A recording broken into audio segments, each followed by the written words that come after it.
Start करते हैं आज का लेक्चर। मैंने पिछले लेक्चर में तो लॉग का और एक्सपोनेंशियल के बारे में उसके बारे में बता दिया था मैंने, डोमेन रेंज क्या होता है। तो आज हम स्टार्ट करेंगे उसके कुछ क्वेश्चंस। ठीक है। और पहला सवाल है कि अंडर रूट लॉग एक्स का डोमेन रेंज क्या होगा। तो रूट लॉग डोमेन की अगर बात करें तो ध्यान से सुन लीजिए बात, आपको बाहर से अंदर जाना पड़ता है। मतलब जैसे कि सबसे पहली बात कि रूट है, तो रूट के अंदर जो भी इंसान है वो कैसा होना चाहिए, हमेशा पॉजिटिव होना चाहिए। भाई रूट के अंदर कभी नेगेटिव पॉसिबल है क्या? नॉट पॉसिबल है, रियल में तो पॉसिबल नहीं है। तो सबसे पहली बात ये है, देखिए हम डोमेन इसलिए निकालते हैं कि आउटपुट में दिक्कत ना आए। सिंपल सा कॉन्सेप्ट समझ लीजिए। भाई मशीन में वही चीज डालेंगे ना जिसका आंसर आपको मिले। तो फंक्शन एक मशीन है, ठीक है। तो उसमें वही इनपुट जाएगा जिसका आपको आंसर मिले, because each element must be connected. वो तभी होगा ना जब आपने वो वैल्यू ऐसी डाली होगी जिससे आंसर हमें मिले। तो हम उसी चीज पे काम कर रहे हैं, हम हर सवाल में हम उसी पे काम करेंगे। तो रूट के अंदर नेगेटिव नहीं आना चाहिए। तो रूट के अंदर हाथी घोड़ा कुछ भी हो, आप तो उसको पॉजिटिव मान लीजिए। अच्छा, दूसरी दिक्कत ये है कि लॉग के अंदर जो इंसान है वो कैसा होना चाहिए, पॉजिटिव। कल बताया था मैंने पिछले लेक्चर में, जाके देख लीजिएगा। लॉग का डोमेन जो होता है वो पॉजिटिव होना चाहिए। लॉग को इनपुट क्या होना चाहिए, पॉजिटिव। और रेंज क्या होना चाहिए, कुछ भी चलेगा, because it will role as a power of exponential. So तो यहाँ से इतना दिख गया कि अपना आंसर जो भी ये क्या आएगा, वो अपना पॉजिटिव आएगा। अब बात करें लॉग की, तो लॉग अगर more than equal to zero है तो ई को हम सामने ले जाएंगे, और x will be more than equal to e की power zero. That means x is more than equal to one. अब एक बात थोड़ा समझ लेते हैं यहाँ पर लॉग के बारे में। सबसे पहली बात कि अगर लॉग ए बेस बी अगर किसी वैल्यू से बड़ा है या इक्वल है, तो आई कैन से कि ए बड़ा होगा बी की पावर सी से। इक्वल वाली बात तो आप समझ जाएंगे, इक्वल है या नहीं है वो तो आपको समझ में आ जाएगा। जैसे फॉर एग्जांपल लॉग 4 बेस 2 है, ये बड़ा है 1 से, है ना। इसका आंसर कितना आएगा, 2 आएगा। तो 2 बड़ा है 1 से। अगर आप देखेंगे तो अगर आप लॉग हटाना चाहते हैं, लॉग हटा दीजिए, बेफिक्र हटाइए। तो 2 की पावर 1 1 हो जाएगा। तो 2 की पावर 1, आप बताइए 4 बड़ा है या नहीं है? ऑब्वियसली बड़ा है। तो इनइक्वालिटी पे कोई फर्क बिल्कुल नहीं पड़ेगा अगर बेस 1 से बड़ा है तो। अब मान लीजिए यही चीज हम बेस 1 से कम के लिए सोचें अगर, तो जैसे फॉर एग्जांपल लॉग 1/4 और हाफ है, ये 2 आएगा। हाफ का स्क्वायर 1/4 होता है। ये मान लीजिए बड़ा है 1 से, और आपने लॉग हटाया तो 1/4 इज, और यह सामने कितना हो गया, हाफ की पावर 1, हाफ ही हो गया। अब क्या 1/4 बड़ा है या हाफ बड़ा है? नहीं नहीं सर, हाफ बड़ा है। तो बस यही कहानी है, अगर बेस 1 से कम है तो लॉग की इनइक्वालिटी पे फर्क पड़ेगा। अगर बेस अगर बेस 1 से बड़ा है तो इनइक्वालिटी पे कोई फर्क नहीं पड़ेगा, आप बेझिझक को वहां से हटा सकते हैं। ठीक है। चलिए, तो ये लिख लीजिएगा चीजें, कुछ पॉइंट्स हैं, आप पॉज करके लिख लीजिएगा। तो अगर ये तभी पॉसिबल है अगर बी की वैल्यू 1 से बड़ा है। लॉग ए बेस बी अगर बड़ा है सी से, बराबर ही है, तो a will be lesser than b की power c if b is in between 0 to 1। क्योंकि ऑब्वियसली 0 से बड़ा ही होगा बेस, मैंने बताया था 1 नहीं होगा। 0 से 1 में बेस अगर है तो इनइक्वालिटी पे फर्क पड़ेगा, और बेस अगर 1 से बड़ा है तो इनइक्वालिटी पे फर्क नहीं पड़ेगा। ठीक है। अच्छा, इसका दूसरा कारण भी है। मैंने आपको ग्राफ बना के बताया था लॉग का, है ना। अगर बनाया हो, अ, तो देख लीजिए एक बार। जैसे मान लीजिए बेस 1 से बड़ा है, for example base is more then 1, तो ग्राफ मैंने बताया था कुछ ऐसा ग्राफ बनेगा इसका। ठीक है। और यहाँ पर 1 मोर देन 0 ऐसा आएगा।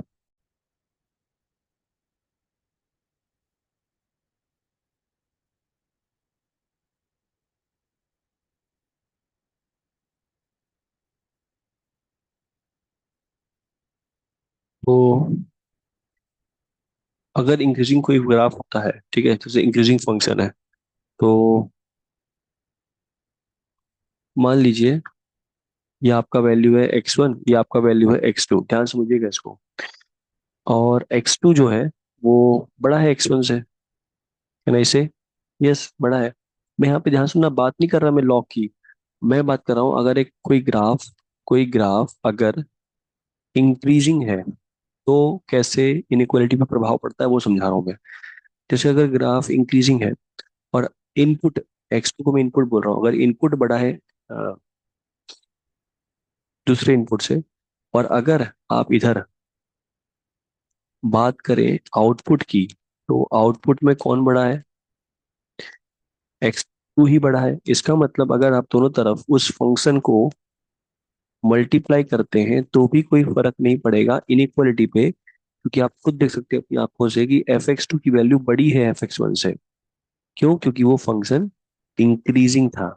इसको उल्टा समझ सकते हैं, अगर फंक्शन वो पहले से मल्टीप्लाई है तो आप उस फंक्शन को हटा सकते हैं और इनपुट भी देखेंगे तो इनपुट भी एक दूसरे से बड़ा होगा, इस पे कोई प्रभाव नहीं पड़ रहा।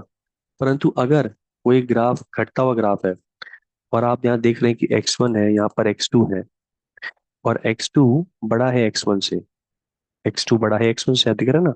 इनपुट जो है वो बड़ा है x1 से।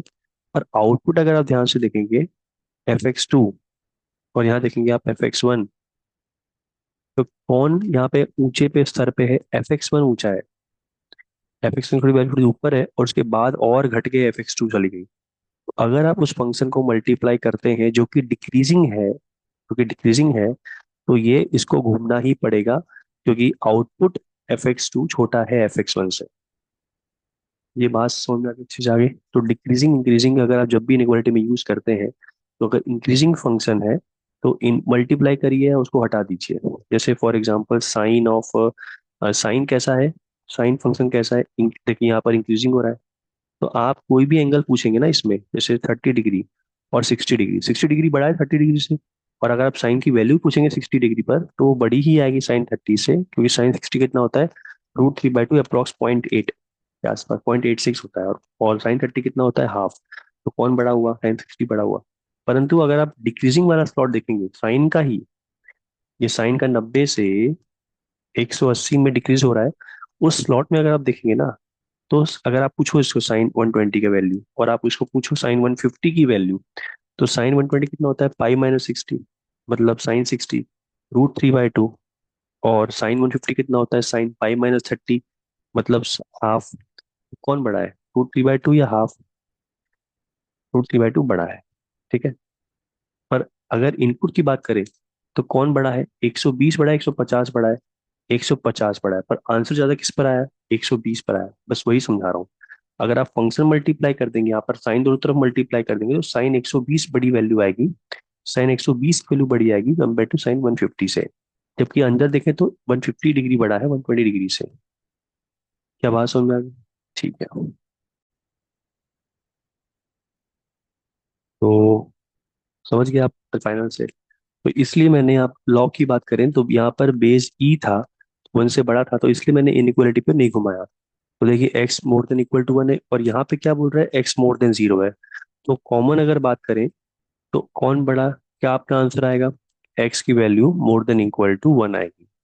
भाई अगर आप 1 से, मान लो खाली आप इसकी बात मानते हैं, ठीक है, कि लॉग कब देख लेता हूँ, रूट गया, भाड़ में हटाओ।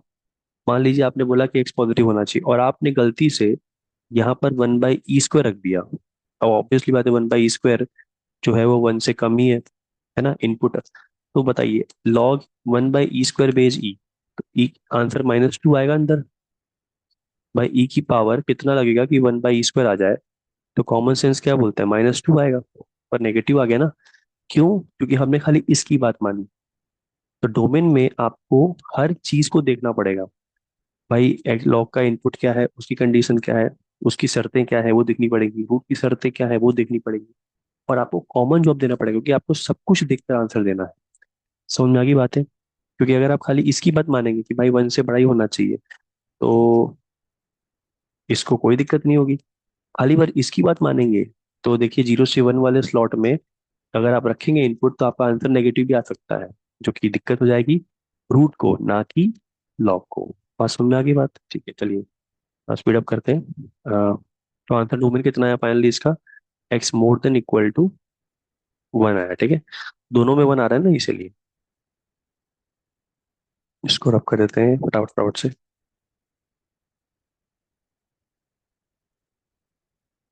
ओके, ठीक है ठीक है ठीक है ठीक है ठीक है। और अब बड़ा बड़ा नहीं होता है इसमें शायद। ठीक है ठीक है।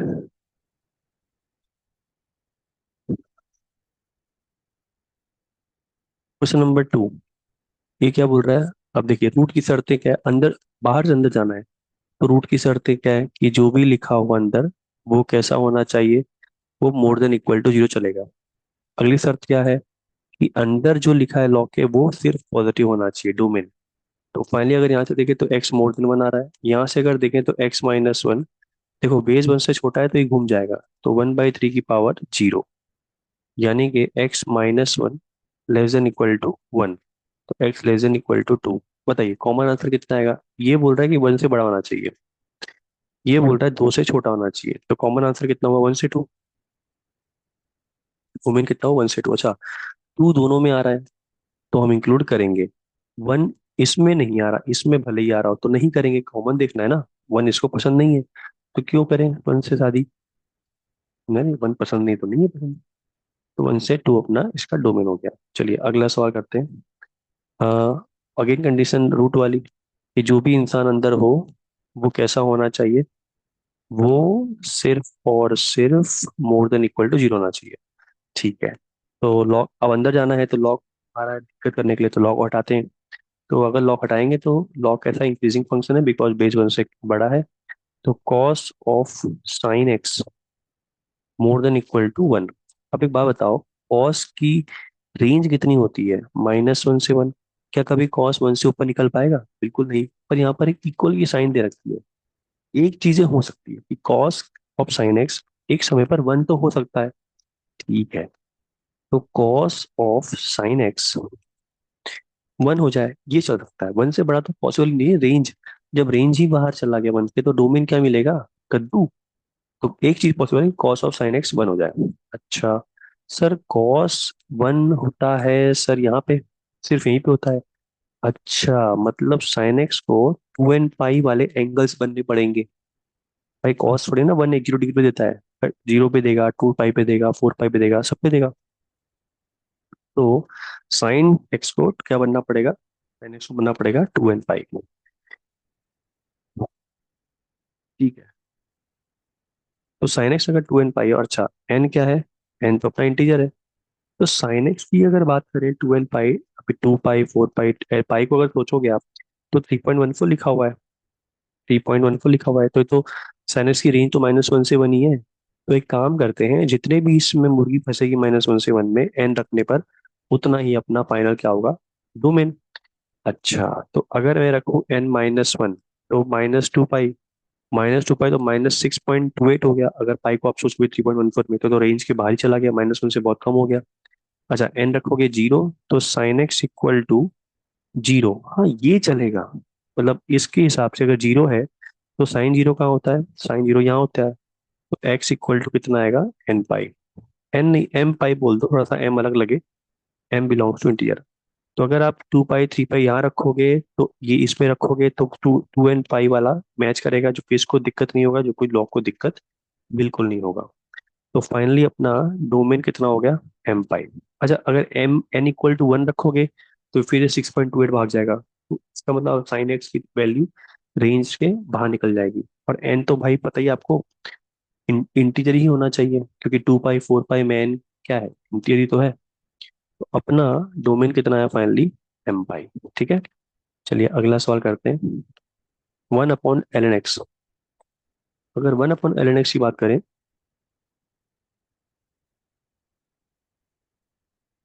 एल एन एक्स की वैल्यू जो है वो नीचे लिखी हुई है। तो नीचे लिखी हुई मतलब खाली बस एक चीज ध्यान रखना है कि वो जीरो ना हो, और दूसरा एक्स कैसा होना चाहिए?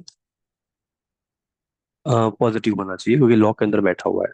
अगर एल एन एक्स को जीरो नहीं होना है, इसका मतलब x does not equal to e की पावर जीरो।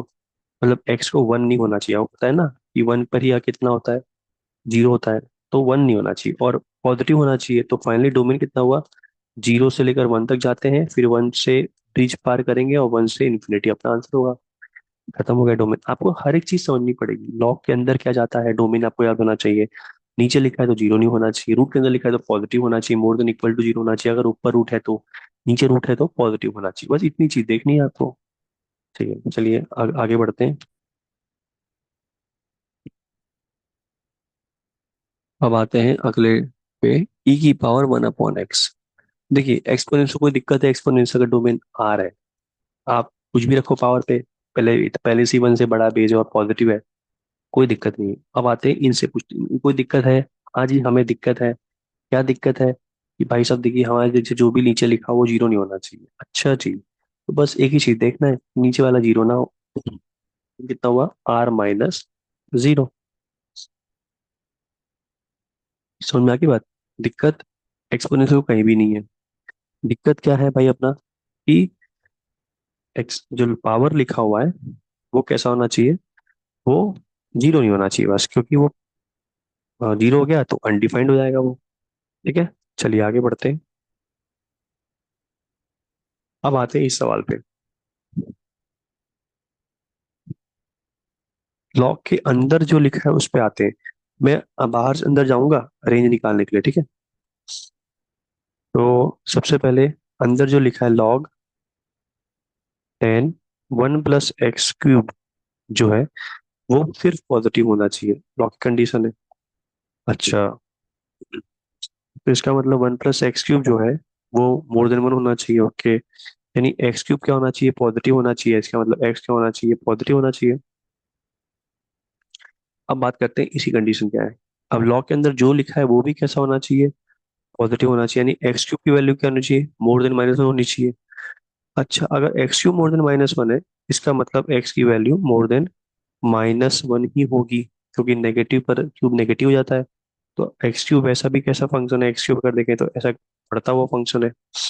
तो एक्स क्यूब अगर माइनस वन की बात करें तो माइनस वन से अगर बड़ा है, माइनस वन पे कितना देता है, माइनस वन देगा एक्स क्यूब, तो माइनस वन का क्यूब कितना होता है, माइनस वन ही होता है। तो एक्स की वैल्यू माइनस वन से बड़ी ही होगी, तभी वैल्यू माइनस वन से बढ़ी जाएगी। तो एक्स की वैल्यू माइनस वन से बड़ी, तो फाइनली कॉमन डोमेन कितना हुआ, ये एक्स की वैल्यू मोर देन जीरो होनी चाहिए। ठीक है, चलिए आगे बढ़ते हैं। अब अगला सवाल है कि एफ एक्स दे रखा है, लॉग मतलब l n one minus x upon one plus x. तो f of two x upon one plus x square क्या होगा। बस कुछ करना नहीं है इस टाइप के सवालों में, आपको जहां जहां पर एक्स है वहां पर ये रिप्लेस कर देना है। ओके, तो ये क्या बन जाएगा, f of two x upon one plus x square जो है, ये बन जाएगा l n one minus two x upon one plus x square, और ये हो जाएगा one plus two x upon one plus x square. ये बन गया। अगर आप एलसीएम लेंगे तो ये बन जाएगा आपका x square minus two x plus one, और ये बन जाएगा x square plus two x plus one. क्यों? क्योंकि यहाँ पर एलसीएम में जाएंगे ना, तो नीचे वन है, सामने जाएगा पूरा टर्म में। तो एक्स स्क्वायर प्लस वन तो है ही, माइनस टू एक्स आएगा क्योंकि यहाँ माइनस लिखा हुआ है। अब ये बन जाएगा आपका l n x minus one का होल स्क्वायर, और ये बन जाएगा एक्स प्लस वन का होल स्क्वायर। तो टू क्या करेगा, पावर आगे फेंक देगा। लॉग की कंडीशन होती है ना, लॉग अगर ए की पावर एम है तो एम लॉग ए बन जाता है। फॉर एग्जाम्पल अगर मान लीजिए 16 बेस 2 है, तो इसका आंसर फोर ही आएगा। पर अगर मैं इस प्रॉपर्टी को यूज करूं, तो 16 क्या लिखा हुआ है, टू की पावर फोर लिखा है, तो I can carry forward four in the front. तो four log to base two आया, लॉग टू बेस टू तो वन होता है। देखो तो भी आंसर मैच हो रहा है। तो ये प्रॉपर्टी लिख लीजिए अगर नहीं पता हो तो, लॉग ए की पावर एम, बेस कुछ भी हो, एम कैरी फॉरवर्ड हो जाता है। तो टू आगे आ गया, और x minus one upon x plus one. तो ये जो अपना एलन आया है। अच्छा, मैं चाहूँ तो इसको एक्स माइनस वन का होल स्क्वायर है ना, तो अगर मुझे ऑप्शन के हिसाब से देखूं तो मैं इसको two times of l n, क्योंकि एक्स माइनस वन का होल स्क्वायर या वन माइनस एक्स का होल स्क्वायर बात तो एक ही है। तो मैं इस यहीं पर ही चाहता तो ऐसा भी लिख सकता था ऑप्शन के मुताबिक, है ना। क्योंकि आप समझ गए मैं क्या बोल रहा हूँ, एन एक्स माइनस वन का होल स्क्वायर या वन माइनस एक्स का होल स्क्वायर हो, बात तो एक ही है। तो टू आगे आ सकता है, और घबराइएगा मत, यहाँ पर उसने एक चीज लिख के दी है जो हमें पढ़ानी होगा, कि मॉड एक्स की वैल्यू वन से कम है, यानी एक्स की वैल्यू माइनस वन से वन बीच में है। तो ऑब्वियसली अगर आप माइनस से मल्टीप्लाई करेंगे तो वन ऐसा हो जाएगा, और आप अगर ऐड करेंगे वन, तो देखिए जीरो से टू के बीच में पॉजिटिव ही है, कोई घबराने वाली बात नहीं है। और ये कौन है अपना, ये देखा जाए तो अपना एफ एक्स ही है। तो टू टाइम्स एफ एक्स आके कुछ नहीं करना आपको इस सवाल में, आपको बस क्या करना था, जहां जहां पर एक्स है वहां पर इसको रिप्लेस करना था। ठीक है, वेरी सिंपल। चलिए अगला, अच्छा अब नया टॉपिक पढ़ते हैं जिसका नाम है मॉड्यूलस फंक्शन।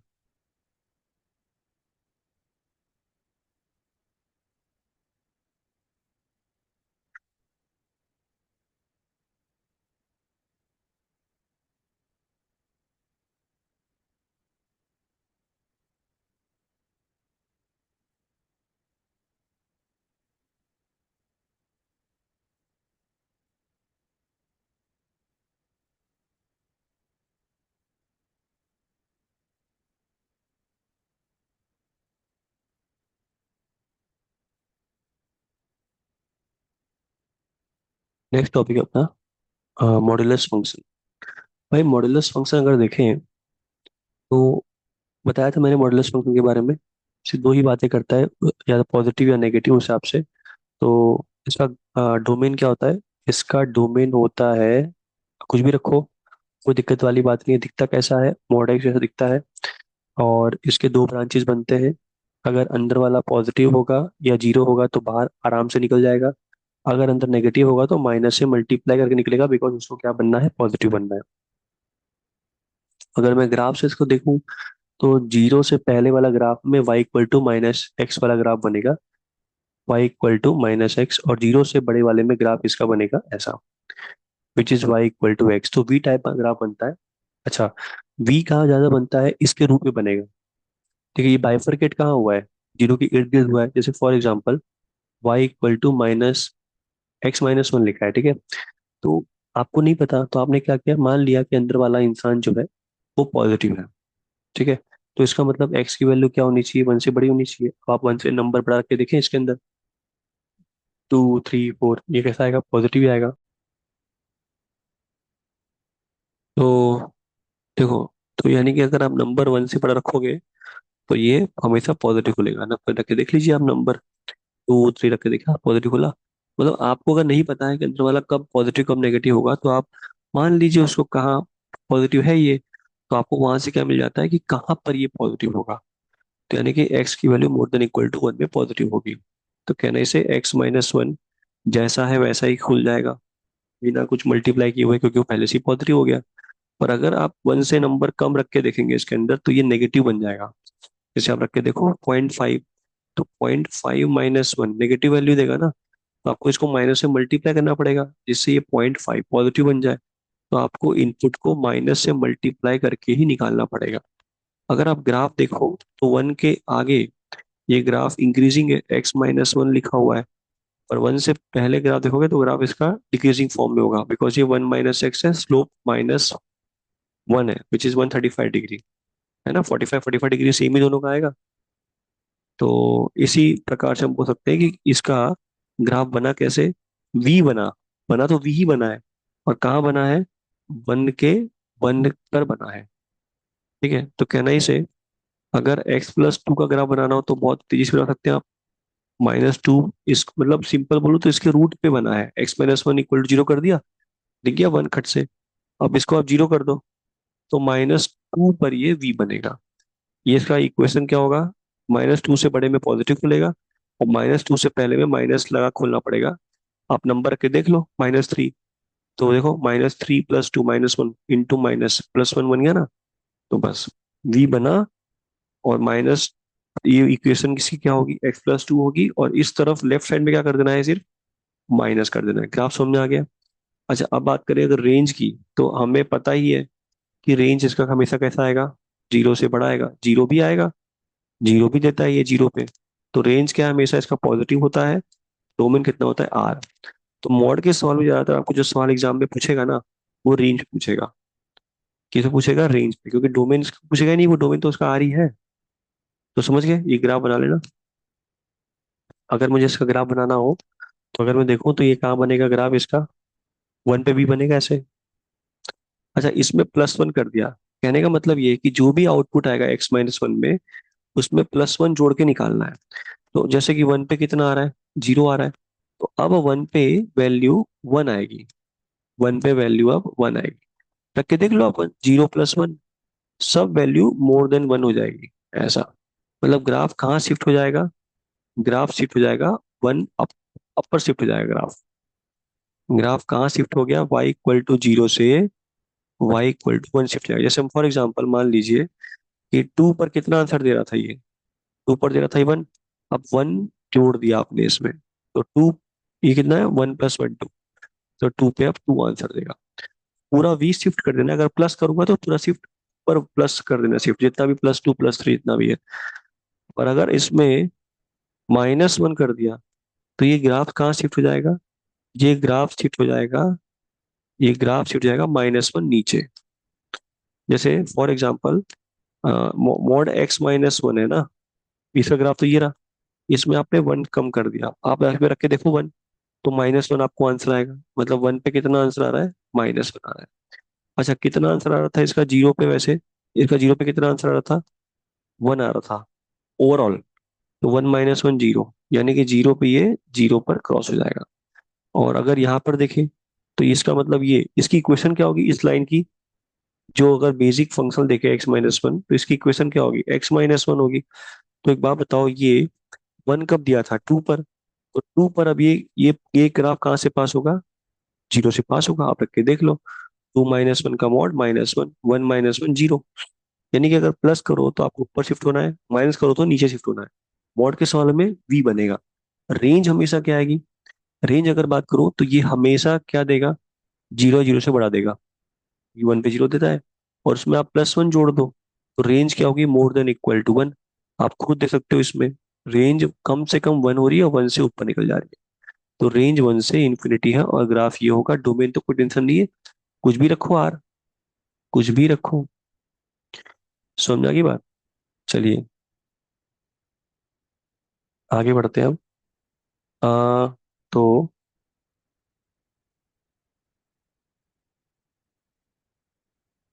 ग्राफ एकदम समझ में आगे अच्छे से आ गया मॉड का। तो अगला, अगला कौन सा फंक्शन है? 1/mod x। 1/mod x की अगर बात करें तो आ, सबसे पहले डोमेन की बात कर लेते हैं। तो मॉड का डोमेन क्या होता है? आर, कोई दिक्कत नहीं है। पर नीचे अगर देखें तो 0 नहीं होना चाहिए, नीचे लिखा हुआ है ना।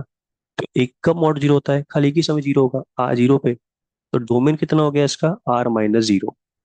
डोमेन कितना हो गया? r - 0 होता है। चलिए अब आते हैं रेंज पे। अब ये जो इंसान है, ये आपको क्या हमेशा रेंज देगा? 0 से बड़ा आंसर देगा, क्योंकि 0 तो रखेंगे नहीं आप, तो 0 पे 0 देगा वो तो देगा नहीं पाएगा। तो 1/(मोर देन 0) आ गया, ठीक है। अब इसका मतलब यही हुआ ना कि नीचे क्या लिखा हुआ है? 0 से इन्फिनिटी लिखा हुआ है। अच्छा, तो 1/(∞) कितना होगा? 0 प्लस, क्योंकि आपकी वैल्यू पॉजिटिव तरफ है। और 1/0 कितना होगा? इन्फिनिटी, क्योंकि 1/0 प्लस लिखा हुआ है, 0 के आप राइट हैंड साइड में। जैसे आप 1/0 पॉइंट कल बताया था पिछले लेक्चर में मैंने, 1/पॉइंट अनंत 0 1 लिखा है, तो 10 की पावर में चढ़ जाएगा ना, तो कहाँ चला गया? इन्फिनिटी चला गया। तो फाइनली 0 से इन्फिनिटी इसका हो गया रेंज। अगर मैं ग्राफ की बात करूं तो ये ग्राफ है आपका, ये ग्राफ है आपका मॉड एक्स का, ठीक है।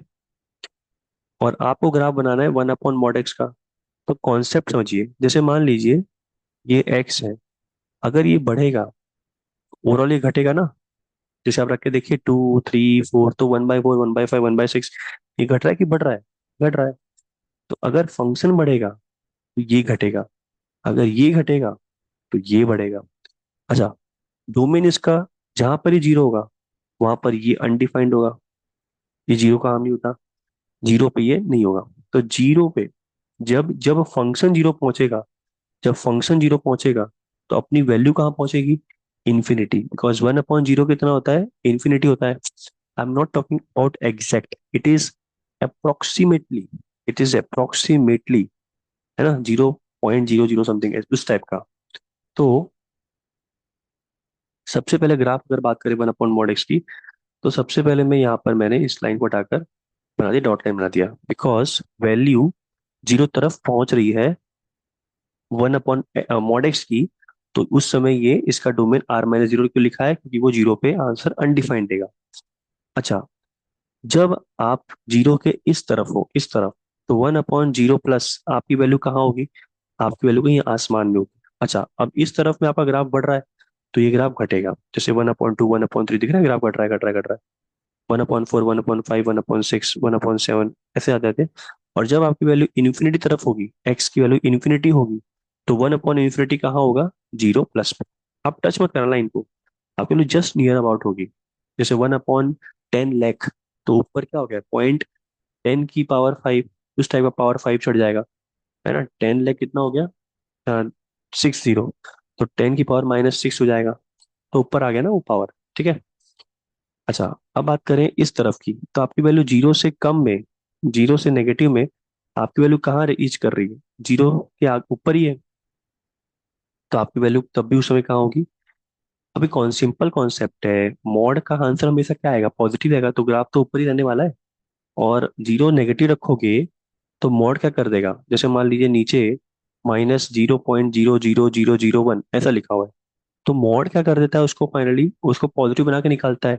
तो देखा जाए तो ये क्या बन गया, 0.000001, तो ये ओवरऑल क्या बन जाएगा, 10 की पावर में समथिंग पावर बन जाएगा, which is tending to infinity. और जैसे जैसे वैल्यू आपकी 1/-2, 1/-3, 1/-4 का मॉड लगाओगे, तो 1/2, 1/3, 1/1 ये ऐसे वैल्यू घटती जाएगी। तो ये आपका ग्राफ बन गया 1/mod x। ठीक है, वेरी सिंपल। चलिए आगे बढ़ते हैं।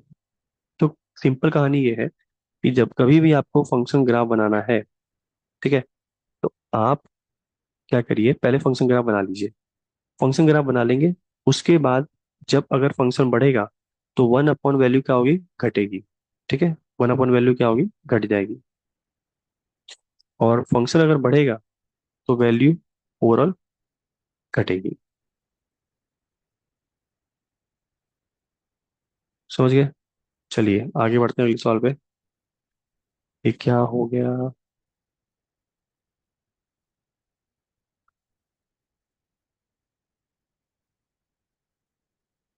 1 मिनट,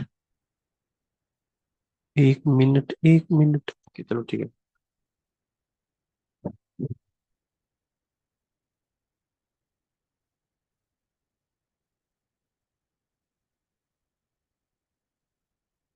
अगले सवाल पे आते हैं, अब आता है नेक्स्ट टॉपिक है, जिसका नाम है सिग्नम फंक्शन। ठीक है, टेंशन मत लीजिए, मैं सब फंक्शन समझा देता हूँ एक बार, मैं फिर मिक्स क्वेश्चन कराऊंगा, तो आपको अच्छे से समझ में आएगा कि ये फंक्शन का जब सवाल मिक्स आता है तब कैसा मजा आता है करने।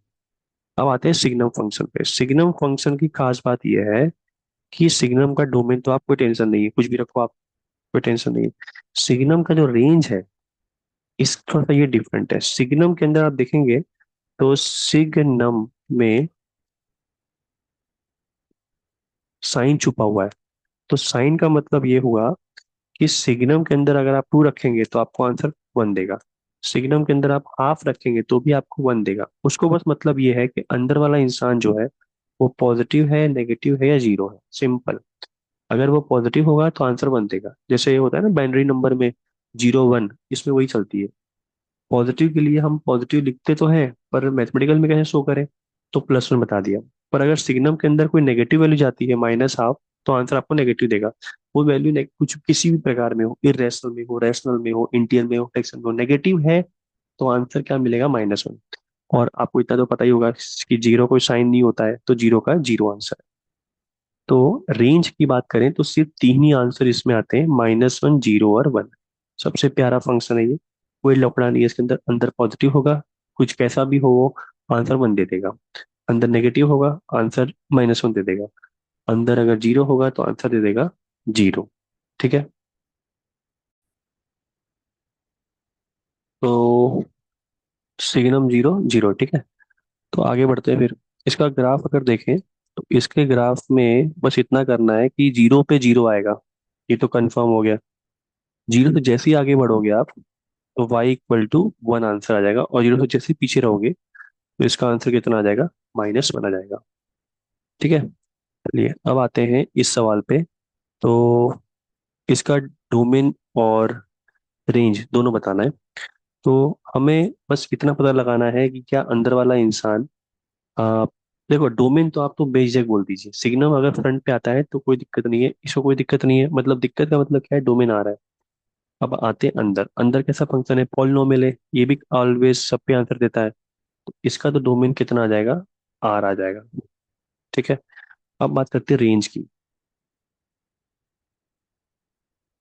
अगर रेंज की बात करें तो x² - 1 पॉजिटिव हो सकता है क्या, देख लेते हैं। तो x - 1 x+1 more than equal to zero. तो बताया था पिछले लेक्चर में मैंने, अगर दो pair more than equal to zero हो तो माइनस इन्फिनिटी से लेकर -1 तक, यूनियन 1 से लेकर इन्फिनिटी। 1 मतलब इसका रूट, -1 मतलब इसका रूट। तो वैल्यू अगर आप इसमें रखेंगे तो इन दोनों का मल्टीप्लाई हमेशा पॉजिटिव आएगा। यानी कि कुछ इलाकों में ये भाई साहब पॉजिटिव हो रहे हैं, तो यानी कि सिग्नम मुझे 1 देगा। अब जो इलाका बच गया है, जैसे कि -1 से 1, ये वाला इलाका जो बचा है, कॉमन सेंस वाली बात है, वहां पर आंसर ही क्या दे रहा होगा, अंदर वाला नेगेटिव दे रहा होगा। तो सिग्नम मुझे क्या आंसर देगा, जीरो भी देगा। और तीसरी बात, अपने रूट पे x² - 1 जहां जीरो होगा वो वैल्यू 2 है। तो जब ये रखूंगा तो अंदर वाला इंसान जीरो होगा, तो मुझे सिग्नम जीरो भी देगा। तीनों वैल्यू दे रहा है। तो रेंज क्या हुआ मेरा, -1, जीरो और 1। ठीक है। चलिए आगे बढ़ते हैं। अगला जो फंक्शन है वो है लॉग। तो लॉग की कंडीशन क्या होती है, लॉग के अंदर जो भी इंसान हो वो कैसा होना चाहिए, पॉजिटिव होना चाहिए। अगर पॉजिटिव होना है सिग्नम को, सिग्नम का पॉजिटिव होना मतलब सिर्फ 1 देना, क्योंकि बेचारा कुछ और तो दे नहीं पाता। तो सिग्नम को अगर पॉजिटिव होना है दैट मीन्स एक्स को क्या होना पड़ेगा, पॉजिटिव। ग्राफ से भी दिख रहा होगा। तो डोमेन कितना आ गया, पॉजिटिव। अच्छा, अब बात करते हैं रेंज की। तो रेंज में एक्स क्या है, पॉजिटिव है, तो सिग्नम हमेशा क्या आंसर देगा, 1 देगा। तो लॉग कितना आंसर देगा, लॉग लॉग 1 कितना होता है, जीरो। लॉग 1 कितना होता है, जीरो। तो रेंज में क्या करना होता है, आपको अंदर से बाहर जाना होता है। मतलब ये कितना देगा, तो ये कितना देगा, तो ये लेक कितना देगा, कैसे रेंज निकालते हैं। और डोमेन में इसका कितना इनपुट है, इसका कितना इनपुट है, और तब जाके आपको मिलता है फाइनल आपका डोमेन। सुनना की बात। चलिए आगे बढ़ते हैं। अगला फंक्शन है सिग्नम ln के अंदर x² - x+2 है। ठीक है, सिग्नम ln है, ठीक है, ओके। तो सिग्नम के अंदर है, सिग्नम का डोमेन क्या आएगा, कोई दिक्कत नहीं है, कुछ भी रखो अंदर। तो डोमेन तो इसका आर है। अब चलते हैं अंदर, लॉग के अंदर क्या होना चाहिए, लॉग के अंदर जो भी इंसान है वो कैसा होना चाहिए, पॉजिटिव होना चाहिए। अब इसमें अगर देखें तो फैक्टराइज हो सकता है, 2 है ना। अच्छा, इसका पर डी कितना आएगा, इसका अगर डी देखें तो इसका डिस्क्रिमिनेंट आएगा आपका नेगेटिव। अगर इसका डिस्क्रिमिनेंट नेगेटिव है और ए पॉजिटिव है तो उसका ग्राफ कैसा बनेगा, पूरा अपवर्ड फेसिंग ग्राफ बनेगा। मतलब कहने का मतलब ये है, आप कुछ भी रखेंगे तो हमेशा ये कैसा आएगा, पॉजिटिव ही आएगा। मतलब ये कि डोमेन कितना हो गया, आर। ठीक है। ये पता होगा क्वाड्रेटिक में आपको कि ए और डी से हमें सब मालूम चल जाता है। अगर ए पॉजिटिव है तो ग्राफ अपवर्ड फेसिंग बनेगा ऐसे, अगर ए नेगेटिव है तो ग्राफ डाउन फेसिंग बनेगा ऐसे। अब इसमें अगर दो रूट है, इसमें एक भी रूट नहीं है तो डी नेगेटिव होगा, इसके लिए डी पॉजिटिव होगा, इसके लिए डी जीरो होगा। अगर ये वाला ग्राफ है तो दो रूट नहीं है इसके, एक रूट है तो डी जीरो, और दो रूट है तो डी पॉजिटिव। अपना वाला जो केस था x² - x+2, वो पॉजिटिव होना चाहिए था उसको। तो आप देखेंगे इसका खुद डी नेगेटिव है, तो डी नेगेटिव में ग्राफ ये वाला बनेगा। मतलब आप कुछ भी इसमें एक्स रखेंगे हमेशा आंसर पॉजिटिव आएगा, और वही लॉ को तो चाहिए। तो इसका डोमेन कितना हो गया, आर। अब बात करते हैं रेंज की। तो रेंज की अगर बात करें तो क्वाड्रेटिक का रेंज आपको मैंने बताया था कि -d/4a से इन्फिनिटी होता है। कोई भी आप ग्राफ अगर देखें क्वाड्रेटिक का, तो क्वालिटी का सबसे सबसे जो मिनिमम वैल्यू जो होती है, या मैक्सिमम वैल्यू बोल लो, जो भी बोलना है, टच कर रहा है नहीं कर रहा वो मैटर नहीं करता, सबसे मिनिमम वैल्यू जो होती है वो -b/2a पर आती है, और कितनी आती है, -d/4a। और अगर डाउनवर्ड फेसिंग ग्राफ है तो सबसे वैल्यू हाईएस्ट भी -b/2a पर आती है, और कितनी आती है, -d/4a। इट ऑल डिपेंड्स कि ए का साइन कैसा है। तो अगर मैं रेंज की बात करूँ तो ये कितना देगा, उस पर बात कर लेते हैं। तो ये -d, तो इसका डिस्क्रिमिनेंट कितना आएगा, b² - 4ac, यानी -7। तो 7/4, ए कितना है, 1 है, तो 7/4 से इन्फिनिटी आएगा। पॉजिटिव है ना, पॉजिटिव है, क्योंकि ग्राफ कैसा है, ऊपर है, तो 7/4 तो यहीं से स्टार्ट होगा। तो 7/4 से इन्फिनिटी। अब 7/4 से इन्फिनिटी जा रहा है लॉग के पास। अब मुझे नहीं पता 7/4 कितना होता है। लॉग अगर आप ऐसा बनेगा, ये 1 होता है, तो अगर मैं देखूं तो 7/4 का जो भी आंसर आएगा वो पॉजिटिव ही आएगा। अगर पॉजिटिव आएगा और सिग्नम के अंदर आप डालोगे पॉजिटिव आंसर, तो आंसर आपको क्या मिलेगा, हमेशा 1 मिलेगा। देखो आपको नहीं पता ना 7/4 की वैल्यू। हाँ, इतना बोल सकता हूँ मैं कि सर देखो, ln 1 तो 0 होता है, ln e/e1 होगा, और ln e² - e2 होगा। e² तो 2.7 का स्क्वायर हो गया, तो बहुत दूर है। 7/4 ज्यादा दूर गया नहीं है, 4 2 सा, 2 से पहले, और e² तो बहुत दूर है। तो इसकी वैल्यू सर जो भी होगी ना, वो 1 और 2 के बीच में ही होगी। ई पर, ई थोड़ा सा आगे आ जाएगा। ओके, ई तो आगे आ जाएगा, ई कितना है, 2.71 है। और 7/4 अगर देखें तो 4 8 32 40 12 15 16 17 20 20 19 36 76 नहीं, 18 18 नहीं, 17.17 जितना है। तो 0.17 बहुत कम है। ई पर तो पहुंचे नहीं आप, मतलब आपकी तो वैल्यू 1 से भी कम है, 0 से 1 के बीच में। पर 0 से 1 में अगर, आउटपुट बोल रहा हूँ मैं, आउटपुट, आउटपुट क्या है, इसका आउटपुट जो भी है 7/4 पे, वो 0 से 1 में घूम रहा है, 7/4 की वैल्यू। और फिर 1 से आगे आपको जाना का है, 7/4 से इन्फिनिटी जाना है। तो आपकी वैल्यू जो भी स्टार्ट होगी वो 0.17 से स्टार्ट होगी। तो लॉग की वैल्यू ओवरऑल पॉजिटिव है। और सिग्नम के पास अगर पॉजिटिव आंसर जाएगा तो आंसर कितना मिलेगा आपको, 1 मिलेगा। समझ में आ गया।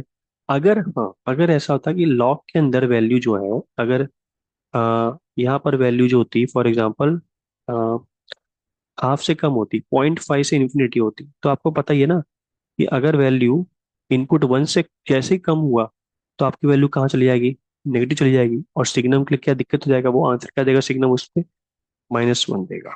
तो यहाँ पर आप बच गए। यहाँ पर वैल्यू जो 7/4 थी, वो 7/4 जो खुद में 7/4 जो लिखा है, 1 मिनट, अरे यार क्या लिख दिया मैंने, 4 2 जा, तो 1.9 के आस 1.7 के आसपास जो भी है, मतलब 1 से बड़ी है।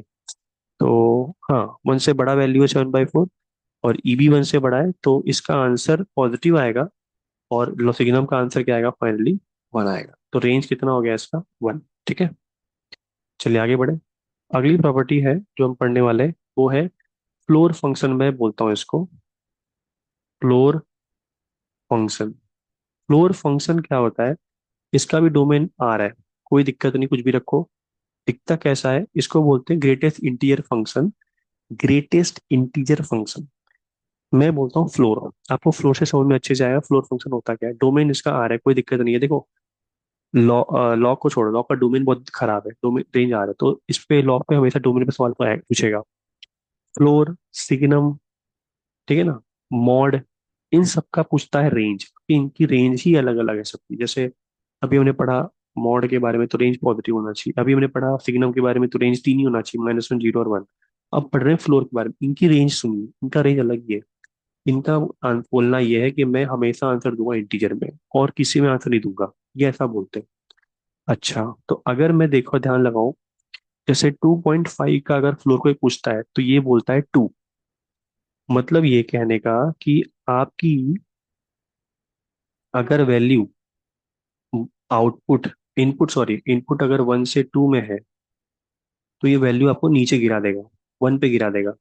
अगर वैल्यू 2.5 है तो किसके बीच में है, वो 2 और 3 के बीच में है। तो लोवेस्ट इंटीरियर कितना हुआ, नीचे गिर गया, तो ये कहाँ गिर जाएगा, 2 पे। जैसे अगर कोई बोले 2.77, तो किसके बीच में वैल्यू है, 2 और 3 के, तो लोवेस्ट इंटीरियर कौन हुआ। जैसे मान लीजिए ये आपका ये सीलिंग है, ये सीलिंग है और ये आपका फ्लोर है। आप यहाँ खड़े हैं ऐसे, और आपकी वैल्यू है 2.77, तो सीलिंग 3 है और फ्लोर 2 है, आपकी वैल्यू कहाँ गिरेगी, 2 पे गिरेगी ऐसा।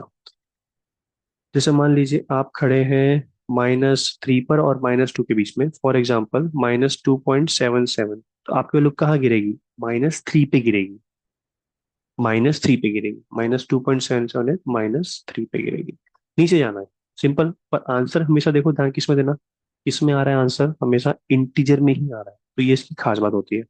इसका ग्राफ देख लेते हैं, इसका ग्राफ कैसा है, 0 पे 0, अच्छा हाँ, इंटीजर का फ्लोर इंटीरियर ही होगा, मतलब 2 का फ्लोर 2 ही होगा, मतलब आप फिर फ्लोर पे खड़े हैं तो आप कहाँ गिरेंगे, फ्लोर पे ही अगर खड़े हैं आप, 2 पे खड़े हैं, तो 2 का फ्लोर तो 2 ही आएगा, तो इंटीरियर का फ्लोर 2, फ्लोर इंटीरियर ही आएगा। तो अगर 0 पर वैल्यू 0 आएगी, और 0.1, 0.2, 0.1, 0.2, 0.3, इन सबका आंसर कितना आता रहेगा, जब तक आप 1 नहीं पहुंचते तब तक आपका आंसर 0 आता रहेगा, और जैसे ही 1 पहुंचे तो आपका वैल्यू 1 आ जाएगा। 1 आता रहेगा कब तक, जब तक आपकी वैल्यू 2 नहीं पहुंच जाती, 1 पर 1 है, 1.1 पे भी आंसर कितना आएगा, 1 आएगा, 1.2 का भी आंसर कितना आएगा, 1 आएगा। जब जैसे ही 2 पर आ गए, आपकी वैल्यू 2 पर 2 आके फिर ऊपर उठ जाएगी ऐसे। 2.5, जैसे 2.3 का आंसर कितना आएगा, 2 ही आएगा ऐसा। कब तक आता रहेगा, 3 तक, फिर 3 के आगे जाते ही फिर 3 पर आगे ऐसे। तो स्टेप बाय स्टेप चलेंगे। अगर लेफ्ट साइड की बात करें, जैसे आपने 0 से कम गए, आप जैसे फॉर एग्जांपल -0.1 चले गए, तो फट से नीचे गिर जाओगे, -1 पे गिर जाओगे, तो ग्राफ कहाँ स्टार्ट होगा, -1 से। -1 की वैल्यू भी कितनी आएगी, -1 ही आएगी। फिर -1 से जैसे ही हल्का सा पीछे गए, तो आपकी वैल्यू कहाँ गिर जाएगी, -2 पे। तो आपकी वैल्यू कहाँ गिर गई, -2 पे गिर गई। y = -2, कब तक -2 मिलता रहेगा, जब तक आप -2 पहुंच नहीं जाते, -2 ऐसे। तो ये आपका ग्राफ पैटर्न रहेगा। Can I say it is sorry, break, graph break होता है कौन से पॉइंट पर होता है, ग्राफ ब्रेक होता है इंटीजर पे। इसका कोई कनेक्शन तो है डिसकंटिन्यूटी कंटिन्यूटी के साथ में, जो आपको समझ में आएगा, बाद में समझाऊंगा आगे चैप्टर में। पर ग्राफ अगर याद रहेगा आपको, तो आप कंटिन्यू डिसकंटिन्यू समझ पाओगे। जैसे कोई आपसे पूछे कि ग्राफ बताओ कहाँ ब्रेक हो रहा है, तो आप देखो ध्यान से, 1 पे ग्राफ ब्रेक हुआ, मतलब ब्रेक मतलब आपको पेन उठाना पड़ा, तो ग्राफ 1 पे ब्रेक हुआ, ग्राफ 2 पे ब्रेक हुआ, ग्राफ 3 पे ब्रेक हुआ, मतलब ये ब्रेक हो रहा है ऑलवेज एट इंटीजर। बाकी इन मिडल, इन बिटवीन 1 से 2 में देखो ग्राफ एकदम कांस्टेंट है, बिना पेन उठाए आप ग्राफ बना रहे हैं। फिर 2 से 3 में देखो बिना पेन उठाए ग्राफ बना रहे हैं, पर जैसे ही इंटीरियर आ रहा है, तो आपको 3, जैसे 3 के पार ऊपर आगे बढ़े, तो आपकी वैल्यू कहाँ जाएगी, y = 2 से y = 3 पर आ जाएगी। तो ऐसे ग्राफ चेंज हो रहा है। ओके, अब आगे बढ़ते हैं। तो ग्राफ बना दिया मैंने। डोमेन कितना है इसका, डोमेन इसका, तो इसका डोमेन कितना है, इसका डोमेन इंटीरियर था, आर था, और डोमेन कितना था, डोमेन कितना था इसका, इन रियल था, ऑल रियल नंबर, और रेंज कितना था इसका, इंटीजर था। ग्राफ मैंने बना दिया, ठीक है। चलिए आगे बढ़ते हैं। मान लीजिए कोई आपसे सवाल पूछे कि 1/फ्लोर ऑफ x है, इसका बताओ डोमेन कितना आएगा। तो सबसे पहले क्या बोलेंगे, अच्छा नीचे लिखा हुआ है, तो नीचे अगर लिखा है तो उसको 0 नहीं होना पड़ेगा। तो एक फ्लोर की वैल्यू 0 कब आएगी, जब अंदर वाला इंसान 0 और 1 के बीच में होगा, तभी ना। तो यानी कि सिंपल सी बात है, 0 से 1 अगर एक्स नहीं होगा, तो आपको 0 कभी नहीं मिलेगा। तो अपना कितना हुआ डोमेन, -∞ से लेकर 0 तक आएंगे, फिर 1 को इंक्लूड करते हुए इन्फिनिटी जाएंगे, क्योंकि 1 पे तो फ्लोर 1 ही होता है, कोई टेंशन वाली बात नहीं है। चलो अच्छा है। अगर मैं आपसे पूछूं कि मोड फ्लोर x - 1 है, इसका बताइए डोमेन कितना आएगा, तो क्या बोलेंगे आप, x - 1 जो है वो 0 नहीं होना चाहिए, यानी कि x - 1 की जो वैल्यू है वो 0 से 1 में नहीं होनी चाहिए। तो दोनों तरफ 1 ऐड कर दो, तो यानी कि x की वैल्यू 1 से 2 के बीच में नहीं होनी चाहिए। तो अपना आंसर कितना आया, r माइनस, हम लोग 1 और 2 वन से टू को सभी वैल्यू हटा देंगे, वन को भी हटाना पड़ेगा। टू तो ओपन रखूंगा क्योंकि टू को इंक्लूड कर सकते हैं। टू माइनस वन वन होता है, कोई दिक्कत वाली बात नहीं है। तो फ्लोर का कैसे डील करना है वो समझ में आ गया। मान लीजिए ऐसा कोई पूछे कि फ्लोर जो है, फ्लोर एक्स माइनस वन है और रूट में four minus floor of x है।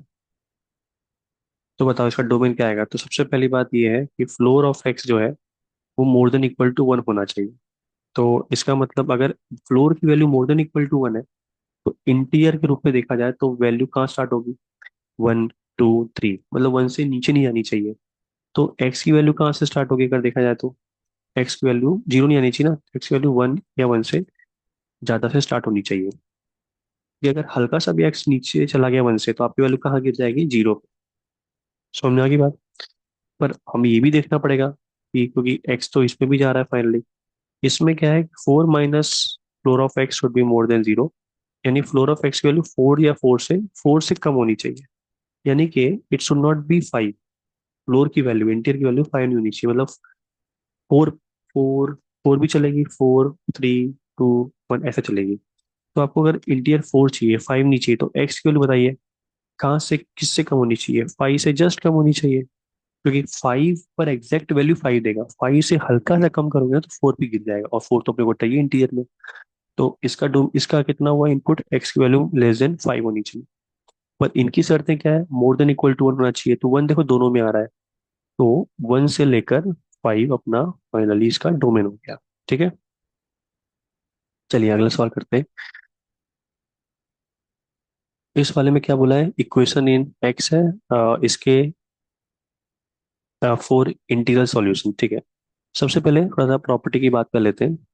तो प्रॉपर्टी नंबर वन, फ्लोर की प्रॉपर्टी ये होती है, जैसे फ्लोर के अंदर आपने एक्स प्लस एन रखा तो ये क्या करता है, floor of x plus n करता है। प्लस माइनस दोनों चलता है, कोई दिक्कत वाली बात नहीं है। जैसे फॉर एग्जांपल एक्स मान लीजिए 2.77 है और एन आपका है थ्री। तो 2.77 प्लस थ्री का फ्लोर कितना होगा, फाइव होगा।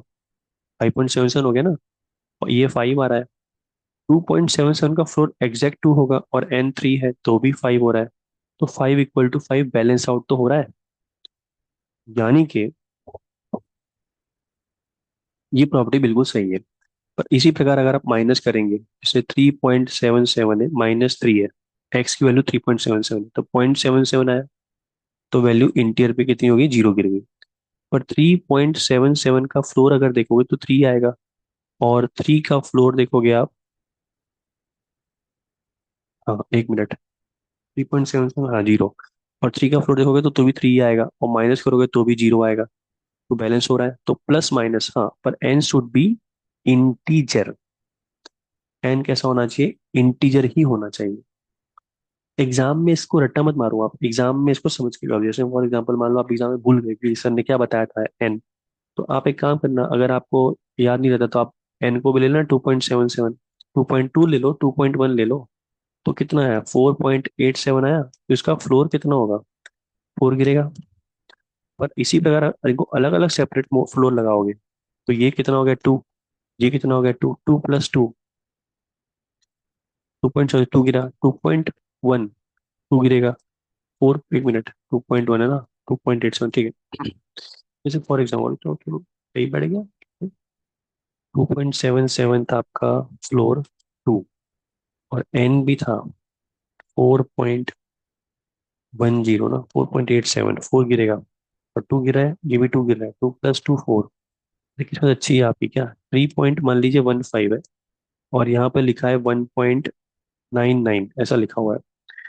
तो अगर पहले इनको, अगर मैं इनका देखूँ तो इसका तो आंसर कितना आ रहा है, थ्री, 1.9, वन नहीं आएगा, ये तो वन आएगा। थ्री प्लस वन कितना हो रहा है यहाँ पर, फोर हो रहा है। इनको जोड़ देता हूँ अगर मैं, तो 3.15 प्लस टू कर देते हैं तो 5.15, 5.14, तो कितना यहाँ गिर रहा है फ्लोर, फाइव, जबकि यहाँ कितना आ रहा है, फोर। तो बराबर बात कभी हो भी सकती है कभी नहीं भी सकती, तो मुद्दा क्या है, नहीं रखते हम उसको।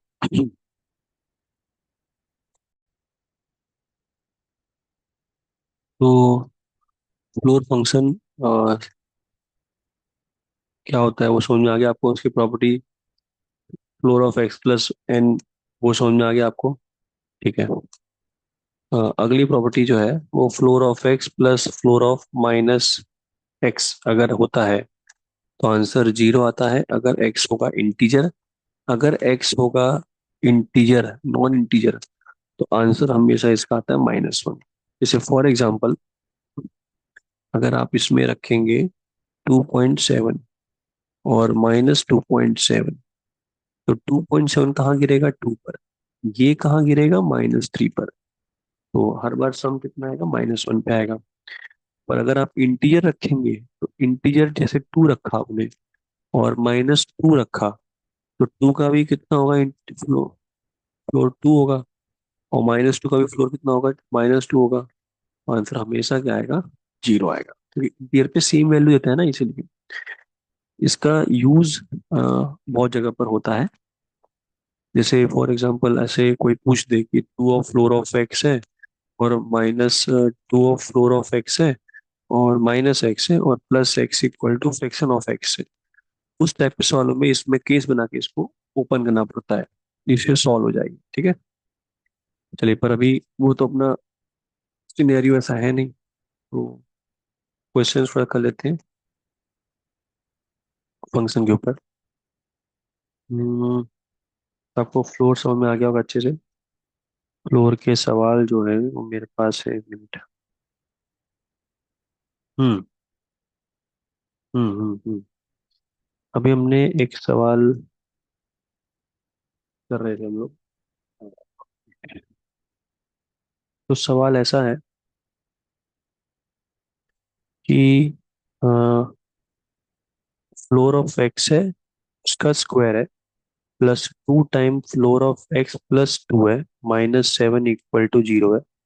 तो इसमें then the equation in x has, इसके कितने सॉल्यूशन, कितने हैं इसके एक्स के सॉल्यूशन कितने? तो पहला ऑप्शन है नो इंटीग्रल सॉल्यूशन, इसका कोई भी इंटीग्रल में आंसर नहीं है। इसका एग्जैक्टली 4 इंटीग्रल सॉल्यूशन, मतलब इसके 4 इंटीजर आंसर है ये। इनफाइनाइट मैनी सॉल्यूशन, इसके बहुत सारे आंसर है, इनफाइनाइट मैनी सॉल्यूशन।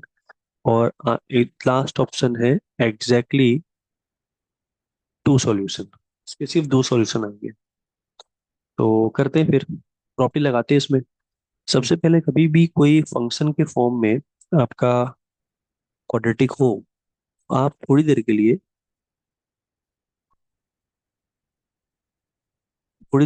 उस फंक्शन को टी मान लीजिए। इससे क्या होगा? वो फंक्शन आपको टी माना,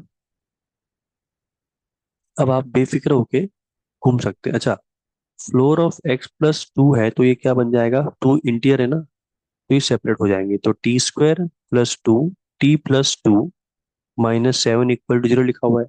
तो t² + 2 -3 इक्वल टू 0।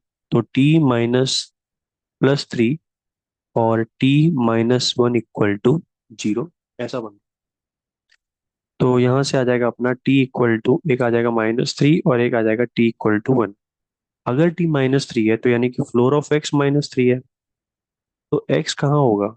-3 से लेकर -2 में होगा, अगर उसको -3 पे गिरना है तो। अगर t इक्वल टू 1 देखें, अथवा और है ये, तो फ्लोर ऑफ एक्स अगर 1 है, क्योंकि t 1 है, तो x कहाँ होगा? 1 से लेकर 2 में होगा। तो बताइए कितने इंटीजर आए? एक तो और है इधर, कॉमन आंसर ही देना नहीं है इसमें। एक यहाँ से आंसर आ रहा है, कि यहाँ से आंसर आ रहा है। तो कितने इंटीजर है? एक तो -3 आ रहा है, एक 1 आ रहा है ना? तो आई कैन से ओनली, अच्छा, इसके बाद आंसर देखा जाए तो इनफाइनाइट मेनी सॉल्यूशन, इंटीजर के रूप में देखा जाए 2 ही आ रहे हैं। पर सिर्फ 2 ही आ रहे हैं ऐसा नहीं है ना, पूरा एक सेट आंसर आ रहा है। We can say infinitely many solution, -3 से -2, इसके अंदर बहुत सारे वैल्यूज भी तो आ रहे हैं, एक सेट आ रहा है ना पूरा।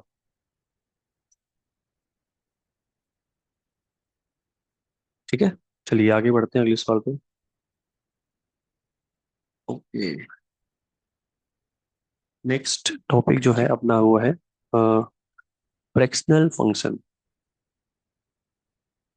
फ्रैक्शनल फंक्शन, भाई फ्रैक्शनल फंक्शन क्या होता है? इसमें नाम में फ्रैक्शन छुपा हुआ है, तो दिखता है कुछ इस प्रकार से, फ्रैक्शन ऑफ एक्स। इसकी खास बात यह है कि डोमेन इसका आर है, कोई दिक्कत नहीं है। ये हमेशा आंसर देगा डेसिमल में। जैसे 0.55 है, तो ये पहले से डेसिमल में है, तो इसको क्या बोल देगा? 0.55। डेसिमल का आंसर डेसिमल में आएगा। जैसे मान लीजिए 1.55 अगर होता तो भी आंसर कितना देगा? 0.55, क्योंकि इसको मतलब ये है डेसिमल फ्रैक्शन वैल्यू, तो पॉइंट के बाद जो भी लिखा हुआ है वही अपना आंसर होगा। Simple is that. जैसे मान लीजिए 2.7 है, तो कितना है डेसिमल वैल्यू? 0.7 ऐसा। परंतु -2.7 है, तो आप इसको -0.7 बिल्कुल नहीं बोलेंगे, क्योंकि डेसिमल हमेशा देखा जाए तो वो पॉजिटिव के हिसाब से रखा गया है। रेंज मतलब 0 से लेकर 1 में होगा। जीरो, अच्छा, कोई भी इंटीजर मान लीजिए है इंटीजर, तो उसका तो फ्रैक्शन वैल्यू हमेशा 0 होगा। जैसे 2.0 है, तो कितना आंसर है? 0 ही आया ना। अगर कोई इंटीजर है तो उसके डॉट के बाद ना कुछ नंबर लिखा हो तो 0 लिखा होगा। तो हर एक इंटीजर का फ्रैक्शनल पार्ट हमेशा 0 होता है, इस वजह से कोई भी इंटीजर का फ्रैक्शन पार्ट हमेशा क्या होगा? 0 होगा। ये समझ में आ गया? अच्छा,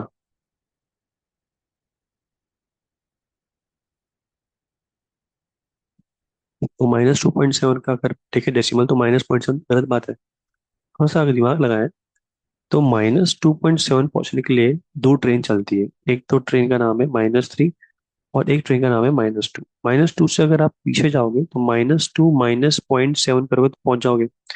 पर अगर -3 से आप पीछे पीछे जाओगे तो -3 +0.3 करोगे तो भी आप -2.7 पहुंच जाओगे। तो बताओ अब डेसिमल पॉजिटिव किसका है? -3 वाले रास्ते का है, इस वाले रास्ते का है? इस वाले रास्ते का। तो आंसर कितना आया? 0.3 आया। पहुंचना बस आप गलत पहुंच रहे थे। आपने डेसिमल नेगेटिव नहीं चाहिए, यहाँ पर पॉजिटिव चाहिए। तो कितना हो गया वो? 0.3। तो यानी कहने का मतलब ये है कि अगर नेगेटिव कोई वैल्यू पूछ रहा है आपको, -3.6 का कोई फ्रैक्शन पूछ रहा है, तो आपको बस कहना, ट्रिक क्या है कि 1 से 0.6 कितना दूर है? तो 0.4 दूर है, तो आपका आंसर आ जाएगा 0.4। ठीक है। अच्छा, तो कहने का मतलब ये है कि रेंज कितना होगा हमेशा? 0 क्लोज 1 ओपन। 1 तो कभी फ्रैक्शन वैल्यू होती नहीं, 1 तो खुद इंटीजर है। तो 0.9999 तक चलता है आंसर इसका, ठीक है। पर 1 इंक्लूड नहीं होगा। तो डोमेन कितना है? आर है। रेंज कितना होता है? हमेशा 0 से 1 के अंदर ही होगा, चाहे अंदर कोई भी आत्मा आ जाए। ठीक है। आत्मा मतलब कोई भी अंदर फंक्शन आ जाए।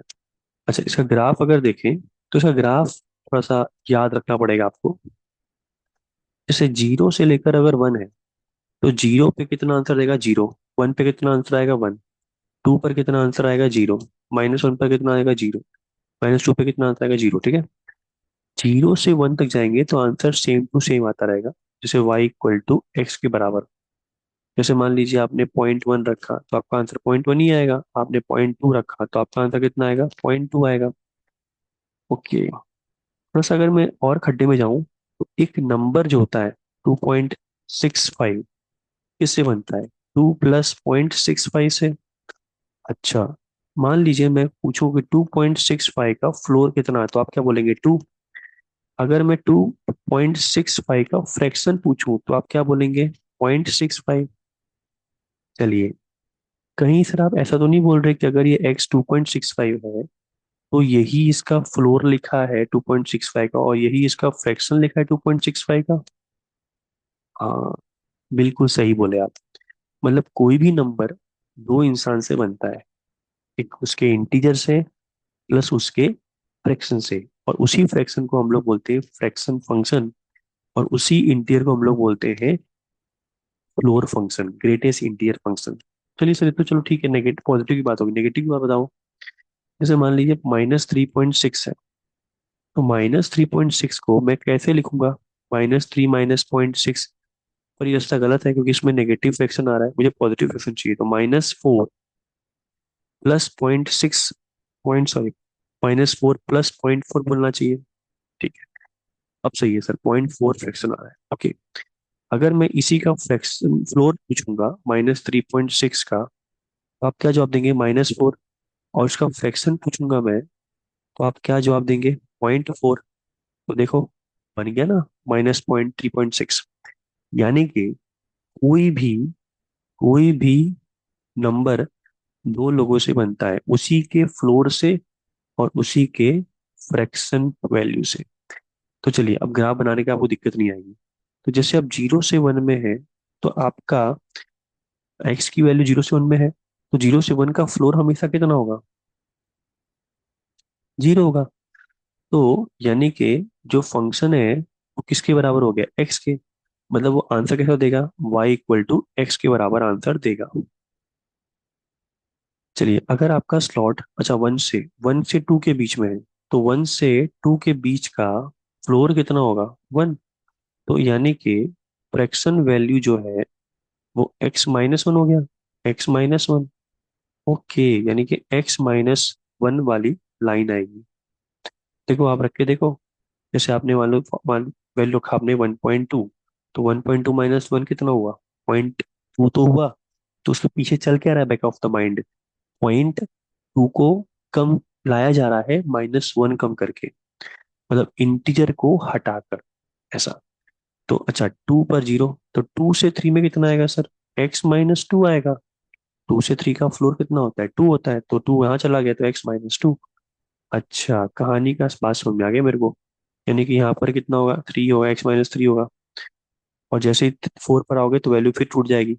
तो ये भी कहना इससे, ये ब्रेक हो रहा है इंटीजर पे ही। जब जब इंटीजर आ रहा है तभी तो ब्रेक हो रहा है ये। ओके, अब बात करते हैं -1 से 0 में। तो -1 से 0 का फ्लोर कितना होगा? -1 ही होगा। तो कहना है इसे x = -1 plus fraction of x लिखा हुआ है। तो ये x+1 की इक्वेशन बन गई। तो ये कौन सी इक्वेशन है? x+1 इसका नाम है। इसी प्रकार से -2 पर क्या होगा इक्वेशन? x+2 होगा। यानी समझ में आ गया आपको?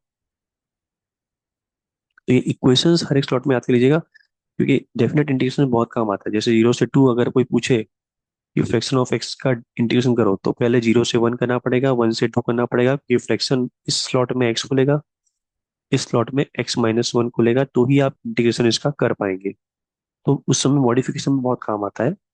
तो फ्रैक्शन का रेंज कितना है? 0 से 1। डोमेन आर, सबका डोमेन आर है। फ्लोर किस में आंसर देता है? हमेशा इंटीरियर में। और फ्रैक्शन किस में आंसर देगा? हमेशा डेसिमल में। ठीक है, अब इसके आते हैं, बढ़ते हैं प्रॉपर्टी पे। इसकी प्रॉपर्टी पहली ये है कि अगर इसमें यही प्रॉपर्टी लगाई जाए जो मैंने लगाई थी फ्लोर के लिए, तो इसमें सिर्फ और सिर्फ वो फ्रैक्शन ऑफ एक्स ही बनेगा। जैसे फॉर एग्जांपल 1.5 + 2 का फ्रैक्शन कोई निकाले बोले, तो आपको उससे मतलब है? आपको तो मतलब है पॉइंट डेसिमल के बाद क्या हो रहा है। तो देखो, वहां कोई प्रभाव पड़ा क्या? बिल्कुल नहीं। तो कहना है सही, 1.5 का ही फ्रैक्शन लिखा हुआ है सर। हाँ, 0.5। क्योंकि 2 ऐड करने से कोई डेसिमल में फर्क नहीं पड़ रहा, क्योंकि 2, because n here is integer. N कैसा है यहाँ पर? इंटीजर वैल्यू है, इसलिए कोई फर्क नहीं पड़ रहा। तो फ्रैक्शन ऑफ x+n हमेशा क्या होगा? फ्रैक्शन ऑफ x होगा। दूसरी प्रॉपर्टी, सबसे काम वाली, जो इसी लगाई थी मैंने फ्लोर में, इसका आंसर 0 आएगा अगर आप रखोगे इंटीजर, क्योंकि डेसिमल वैल्यू होती ही नहीं है। और आंसर 1 आएगा अगर इंटीजर के अलावा रखोगे।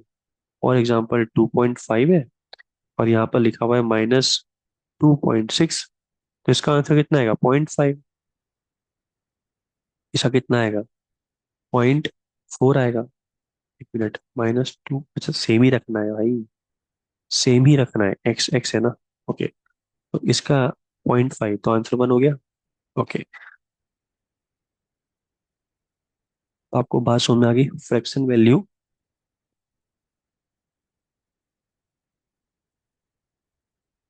कैसे काम करता है, कैसा ग्राफ होता है, कैसा डोमेन रेंज होता है। ठीक है, चलिए सवाल कुछ करते हैं इसके ऊपर। ओके, तो 1/फ्रैक्शन ऑफ एक्स है, इसका डोमेन निकालना है। तो फ्रैक्शन ऑफ एक्स को बस क्या नहीं होना है? 0 नहीं होना है। अच्छा, तो फ्रैक्शन ऑफ एक्स 0 कहाँ होता है? जब सर आप इंटीजर रखोगे तभी 0 होगा। तो आप कुछ भी रखो सर, बस क्या मत रखना, इंटीजर मत रखना। ये इंटीजर रखोगे तो नीचे वाला हमेशा जीरो हो जाएगा। अच्छा, अब इसकी रेंज की बात करें तो जीरो का भी आपने इंटीजर रखा ही नहीं तो जीरो देगा नहीं। तो इसका नीचे वाले का रेंज कितना हुआ, 0 से 1। तो 1/1 अप्रॉक्स 1, यानी कि 1 के आसपास ही होगा। और 1/0 इन्फिनिटी, तो 1 से इन्फिनिटी आपका इसका आउटपुट होगा। 1 से इन्फिनिटी इसका आउटपुट होगा। बात समझ में आ गई? चलिए आगे बढ़ते हैं। अगला फंक्शन है लॉग फ्रैक्शन ऑफ एक्स है बेस 10। इसका क्या निकालना है, डोमेन। तो डोमेन निकालने के लिए हम देखें तो लॉग को दिक्कत क्या होती है, लॉग को दिक्कत होती है कि भाई अंदर वाला इंसान कैसा होना चाहिए, हमेशा पॉजिटिव होना चाहिए। अरे एक मिनट, हमेशा फ्रैक्शन तो हमेशा आंसर पॉजिटिव देता है। पर एक खतरा है कि इंटीरियर अगर रखोगे तो लॉग को दिक्कत हो जाएगी, क्योंकि इंटीरियर पे जीरो होगा, लॉग जीरो एक्सेप्ट नहीं करता है। तो इसका भी डोमेन कितना हुआ, R-I। अच्छा, अब रेंज की बात करें तो अंदर से बाहर जाएंगे, तो लॉग के अंदर जो फ्रैक्शन है वो कितना हमें देगा, हर बार 0 से 1 देगा। अगर बेस 1 से बड़ा है तो ग्राफ ऐसा बनेगा। अगर इनपुट 0 से 1 के बीच में है तो आउटपुट कैसा होगा, -इन्फिनिटी से लेकर जीरो तक। तो ये आपका हो गया इसका आउटपुट। ठीक है, चलिए आगे बढ़ते हैं। अगला सवाल है फ्लोर ऑफ साइन के अंदर है फ्रैक्शन ऑफ एक्स का फ्लोर। इसका बताना है डोमेन रेंज। फ्लोर को कोई दिक्कत होती है, डोमेन आर है। साइन को दिक्कत होती है, डोमेन आर है। फ्रैक्शन को दिक्कत होती है, डोमेन आर है। तो डोमेन कितना आएगा, आर। मैंने कहा था आपको फ्रैक्शन फ्लोर के सवाल रेंज में ज्यादा पूछेगा। अब निकलते हैं अंदर से बाहर। फ्रैक्शन ऑफ एक्स की वैल्यू 0 से 1 देता है, उसको लेने वाला साइन है। साइन अगर देखो तो जीरो आपके लिए जीरो है, मेरे 0 डिग्री लिखा हुआ है, और 1 लिखा है 57 डिग्री। तो 0 डिग्री से 57 डिग्री में अगर आप हो तो आप अभी 60 से पीछे ही हो, और 60 पर ये देता है 0.8 के बराबर वैल्यू। 45 पे दे देता है ये अपना 1/√2, और 30 पे दे देता है आपको हाफ। तो 0.5 तो आपने 30 पे अटेंड कर लिया, 1/√2 से ही बड़ा होगा 57। परंतु अगर आप देखो और साइन जीरो की वैल्यू जीरो है, तो साइन वन तक वैल्यू जो है वो इतनी रहेगी। ठीक है ना, इसे 0 से लेकर sin 1 आपका आउटपुट हुआ। अब ये वैल्यू जा रही है फाइनली फ्लोर के अंदर। तो फ्लोर के अंदर अगर गई ये वैल्यू, तो ये वैल्यू तो 1 से कम ही है।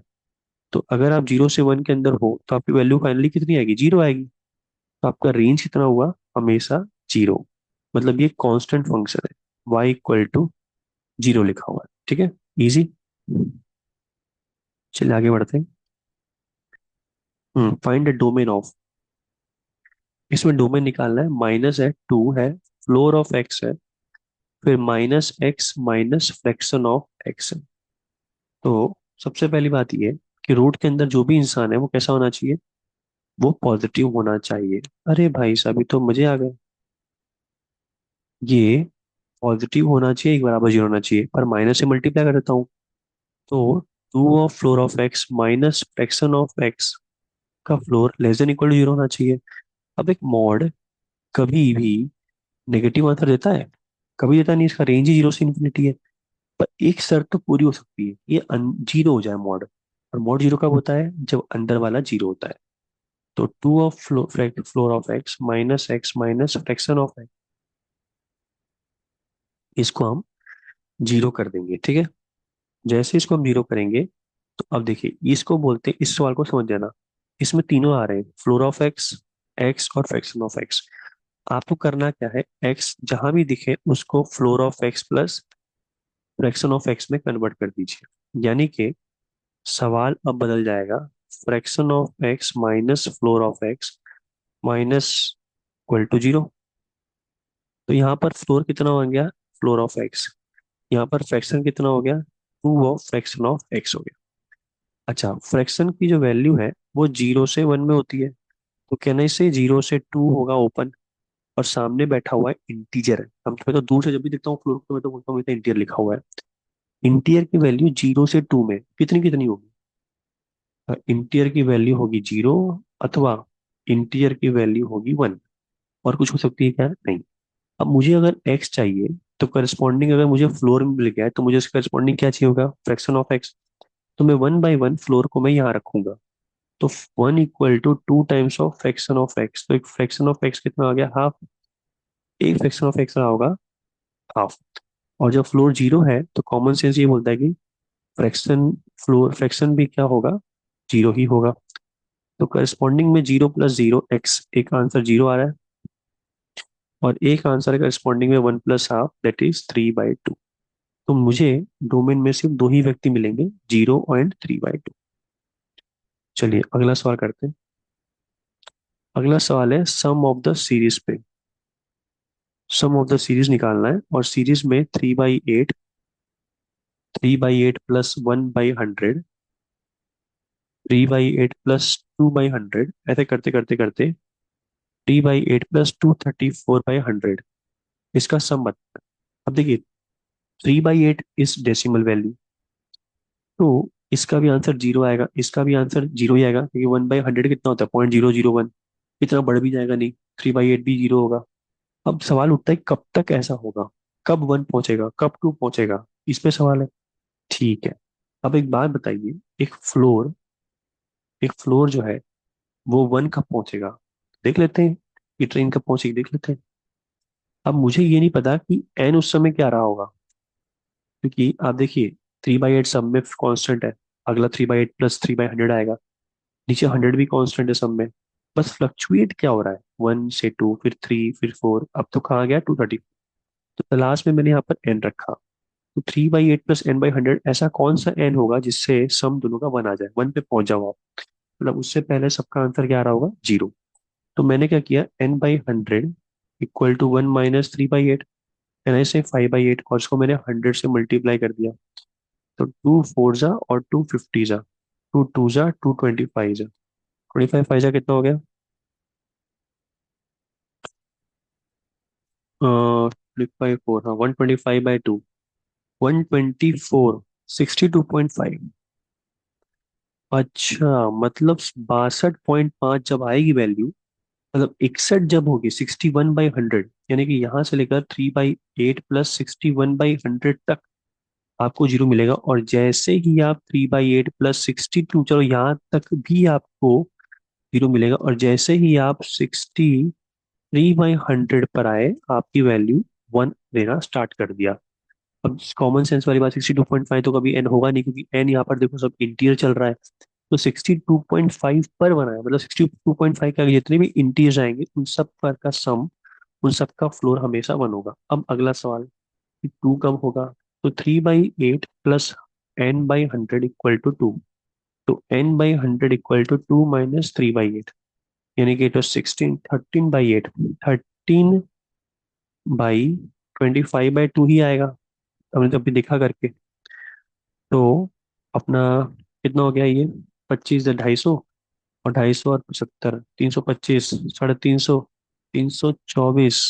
तो तीन सौ चौबीस कितना होगा, one sixty two point five, one sixty two point five तक, पर one sixty two point five पर ये टू देना स्टार्ट करेगा, टू। यानी कि three by eight plus sixty three by hundred से लेकर three by eight plus one sixty two by hundred तक मुझे ये वन प्लस वन मिलता रहेगा, ऐसा। फिर थ्री बाई एट से लेकर वन सिक्सटी, मतलब one sixty three by hundred से, अब कॉमन सेंस ये बोलता है कि अगला जो थ्री आएगा, three by eight plus n by hundred equal to three. तो three minus eight by three into hundred equal to n. तो नाइन, थ्री बाई एट, एक minute, three by eight twenty four, twenty one by eight into hundred, यानी कि twenty one into twenty five by two. तो ढाई सौ और बीस कितना हो गया, पाँच सौ। तो पाँच सौ, साढ़े पाँच सौ पच्चीस, पाँच सौ चौबीस का आधा, तो दो सौ बासठ। दो सौ बासठ तक जब पहुंचोगे तब जाके तीन देगा, तब वो दो करेगा वन सिक्सटी। आप तो बहुत पहले ही उतर गए। 3/8 प्लस 234/100। अब जो बहुत दूर है रास्ता, 262.5 पे जब पहुंचोगे तब ये 3 देगा। तो आप तो पहले रुक गए गाड़ी लेके, तो गाड़ी कहाँ रुक गई अपनी? गाड़ी रुक गई अपनी यहाँ पर। 234/100 गाड़ी रुक गई है, ठीक है। ओके, तो काउंट करना है यहाँ पर, क्या दे रहा होगा इस पर वैल्यू दे रहा होगा अपना 2, है ना। ये 2 देना स्टार्ट कर, कहाँ तक 2 देगा। ओके, तो 162, अगर 62 होता, 162 होता, तो कितने डिफरेंस आ रहा है? इनका डिफरेंस आएगा, इसमें आप 62 कम कर दो, 100। यहाँ 100 ही आएगा, तो 100 आ रहा है, ये तो 100 आ गया। 234 और 164, तो उसमें देखें अगर तो कितना आएगा? 234, 164, 100, 100 ही, 100 ही आएगा, 100। और ये अपना कितना हो गया? एक मिनट है। 234 और ये अपना हो गया 161, -161 +1, तो 235 -163, तो 2 और 7, 72। ओके, 72 है, 72 × 2, 144, तो 244 अपना आंसर है। समझ गए? चलिए आगे बढ़ते हैं। तो आपको यही करना है, कब कब पहुंचेगा ये, है ना, कितने बजे तक पहुंचेगा ये, इस पे काम करना है। अच्छा, अगला सवाल है फाइंड द रेंज। रेंज निकालना है। यहाँ पर 1 प्लस साइन एक्स का फ्लोर है, प्लस 2 प्लस साइन x/2 का फ्लोर है, प्लस 3 प्लस साइन x/3 का फ्लोर है। फिर ऐसे करते करते n प्लस साइन x/n का फ्लोर है। Can I separate this part? 1 + 2 + 3 up to n। तो 1 + 2 + 3, ये सब लोग बाहर आ जाएंगे। अब कहानी स्टार्ट होती है यहाँ से, sine x plus sign x/2 plus sign x/3, ऐसे करते करते लास्ट में साइन x/n। अच्छा, साइन कितना कितना वैल्यू दे पाएगा? -1, 0 और 1 ही दे पाएगा। जिस समय साइन एक्स 1 दे रहा होगा, वो जो समय है वो तब होगी जब साइन एक्स की वैल्यू -1 से 0 के बीच में होगा। अगर आप अगर साइन का थोड़ा देखें, तो -1 से 0 में रहने के लिए इसकी वैल्यू पाई से लेकर 2 पाई में भटकेगी। पाई और 2 पाई पे ओपन है, क्योंकि 0 पे ओपन है। एक्स की वैल्यू यहाँ होगी। अच्छा, अगर एक्स की वैल्यू यहाँ है तो साइन हमेशा मुझे -1 देगा। ध्यान सुनना ये। उस समय x/2 कहाँ होगा? पाई बाय टू से लेकर पाई में होगा। ओके, अगर पाई बाय टू से पाई में है, तो आपकी वैल्यू क्या मिलेगी उस समय? पाई बाय टू से पाई पाई, पाई बाय टू से पाई दोनों पे ओपन है। तो दोनों पे अगर ओपन है तो आपकी वैल्यू पाई बाय टू से आगे टर्न करो तो आप नीचे गिर जाओगे ना। तो उस समय वैल्यू आपकी इस समय 0 हो जाएगी, -1 + 0। साइन x/3 कहाँ होगा? तो पाई बाय 3 से लेकर 2 पाई/3। आप तो पाई बाय 3 60 से लेकर 90, एक मिनट, हाँ, 90 था ना, पाई से 2 पाई था ना। ओके ओके, तो पाई बाय 3 से 2 पाई/3, यानी कि वैल्यू 60 डिग्री से 120 डिग्री। तो वैल्यू 60 पे कितनी होती है? 60 पे √3/2। और कितनी होती है हाईएस्ट जाएगी? अपनी 1 तक जाएगी। 1 तो पहुंचेगी नहीं, क्योंकि आपकी वैल्यू यहाँ पर है ना, पाई बाय 3 से 2 पाई/3 है। हाँ, 1 जाएगी, 1 जा रही है। ओके, 1 जा रही है ना। जैसे फॉर एग्जांपल 1 कब जाएगी? 90 पे जाएगी, 90, 30। तो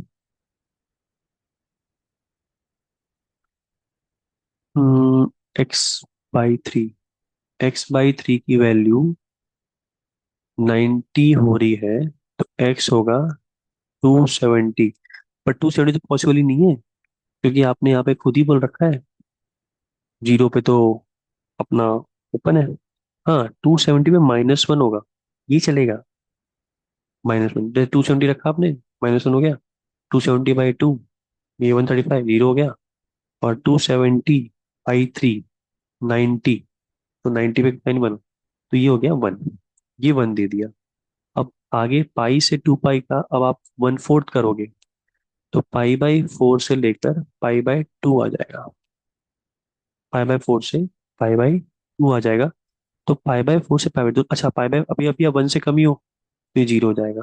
फिर आप पाई से 2 पाई का 1/5 कर दो, तो पाई/5 से 2 पाई/5। मतलब आपकी वैल्यू x/4 करते ही, 180 से 270 का बाई 4 करते ही आप 90 से कम चले गए, तो इन सब की वैल्यू क्या हो जाएगी, 0 हो जाएगी। तो अब तक कितना आ रहा है, 0 आ रहा है।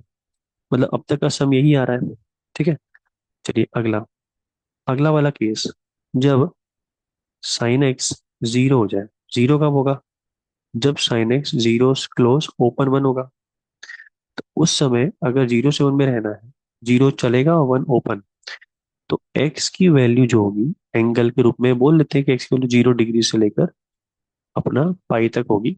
उसमें पाई/2 को अगर हटाते हैं, पाई/2 हटा देते हैं तो अच्छा रहेगा। माइनस कहने से 0 से पाई/2 ले लो सर, बात तो एक ही है। 0 पे क्लोज और पाई/2 पे ओपन, क्योंकि 1 नहीं जाना है। तो अगर ये एक्स यहाँ पर है, तो x/2 कहाँ होगा, x/2 होगा 0 से पाई/4 में। अब तो आप भूल ही जाओ, आप तो 0 से पाई/4 में आ गए, तो आपकी वैल्यू हर बार कहाँ गिरेगी, फ्लोर की 0 गिरेगी। तो साइन x/2 का फ्लोर हमेशा 0 होगा। अब आप तो आगे बुक करना ही बात मत मेरे से, क्योंकि अगर आप इसका 1/3 करोगे तो ये 30 डिग्री पहुंचा तो भी 0 ही हो गया। तो सब 0 0 लिखे हुए हैं। यानी कि सिर्फ अभी तक हाईएस्ट में वही आ रहा है, 1+2+ से लेकर n तक। अब बात करते हैं, अगर फ्लोर ऑफ साइन एक्स 1 हो जाए, यानी कि साइन एक्स की वैल्यू 1 होने के लिए 1 से 2 ना पड़ेगा, पर साइन एक्स तो एग्जैक्ट 1 ही वाला सोचेंगे। अगर साइन एक्स 1 होता है, तो अभी फिलहाल मान लेते हैं कि एंगल 90 डिग्री है। तो sin x/2, sin 45 degree 0, sin x/3 30 degree 0। ये समझ में आ गया, 0। ठीक है। तो अभी तक मुझे 0 मिला।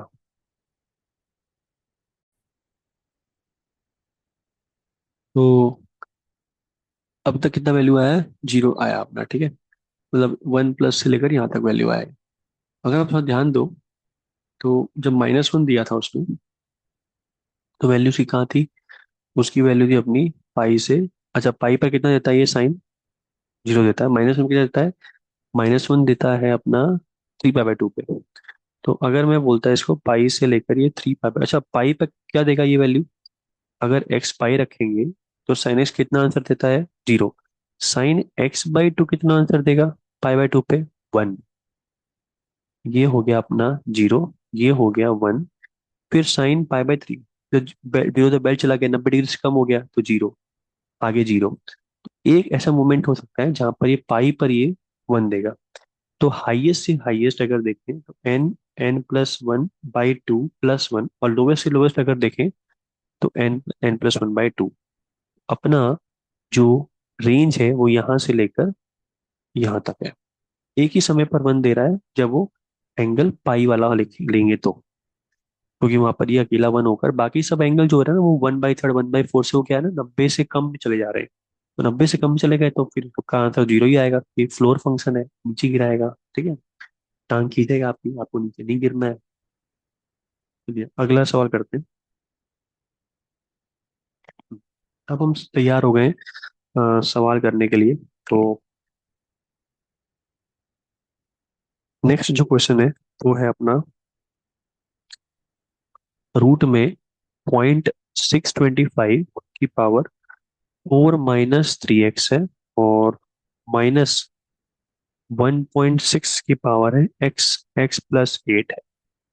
तो आप इसको पॉज करके सॉल्व करिए, इसका डोमेन निकालना है। तो मैं बस सवाल लिख दे रहा हूँ फटाफट से। एक अपना सवाल है, लॉग x -√1 - 6 डोमेन निकालना है इसका। फिर एक क्वेश्चन है आपका, √sin x + √16 - x²। अगला सवाल है आपका 1 अपॉन, ये सवाल को अलग करते हैं। ये सवाल है आपका, इसको अलग सॉल्व करते हैं इसको। 1 अपॉन फ्लोर ऑफ एक्स है, प्लस लॉग बेस में है 1 माइनस फ्रैक्शन ऑफ एक्स है, इनपुट में है x² -3x + 10, फिर plus 1 upon under root 2 minus mod of x है, फिर plus 1 upon root over sec sine x है। इसका बताओ डोमेन क्या आएगा। ठीक है, चलिए आगे बढ़ते हैं। तो अब आते हैं पीछे सवाल पे। अगर मैं इसकी बात करूँ तो पहले रूट पूरा, अच्छा एक्सपोनेंशियल का कोई दिक्कत नहीं होता, एक्सपोनेंशियल में कुछ भी रखो कोई फर्क नहीं पड़ता। बस रूट की अगर बात करें तो 0.625 की पावर 4 - 3x है, it should be more than equal to 1.6 की पावर x x + 8 है, क्योंकि ये अंदर वाली इंसान मोर देन जीरो होना चाहिए, तो आप आराम से इसको यहाँ पे ट्रांसफर कर सकते हैं। अच्छा 0.625 की बात करें तो कितना हो गया ये अपना, 5 की पावर में अगर देखें तो 25 25, 5 की पावर 4 होता है 625, ठीक है। और 1000 की बात करें तो 10 की पावर क्यूब, है ना, क्यूब लिखा हुआ है, तो 3000, हाँ 5/4। तो अगर मैं यहाँ पर बोलूँ कि 5, और यहाँ पर लिखा हुआ है आपका 5 क्यूब बोल लेते हैं इसको, और मैंने 5 की पावर 4 को अलग अलग रखा है, और 10 का क्यूब बोला है मैंने, तो ये ½ की पावर क्यूब हो गया। कहना से 5/8 लिखा हुआ है, 5/8 लिखा हुआ है, और ये 4 - 3x लिखा हुआ है। और यहाँ पर अगर 1.6 देखें तो 16/10, यानी कि 8/5। ओके, यानी कि इसने थोड़ा सा इंटीरियर घुमा दिया है। पर हमें पता है कि अगर हम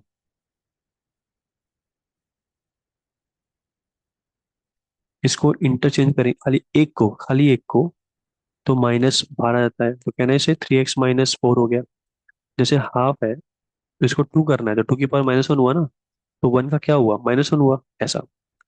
और यहाँ पर 8/5 x² + 8x, अगर बेस 1 से बड़ा है, एक्सपोनेंशियल याद आया, अगर बेस 1 से बड़ा है तो ग्राफ इंक्रीजिंग होगा, तो आप 8/5 को बेझिझक हटा सकते हैं, कोई प्रभाव नहीं पड़ेगा पावर पे। तो 3x - 4 is more then x² + 8x, तो कैन आई से x² + 8x is less then 3x - 4, तो x² + 5x + 4 less than equal to 0, तो x + 4 x + 1 is less than equal to 0। तो बड़ा रूट छोटे रूट से लेकर बड़ा रूट मेरा आंसर होगा। ठीक है, ये मेरा हो गया डोमेन। अगला सवाल है लॉग x -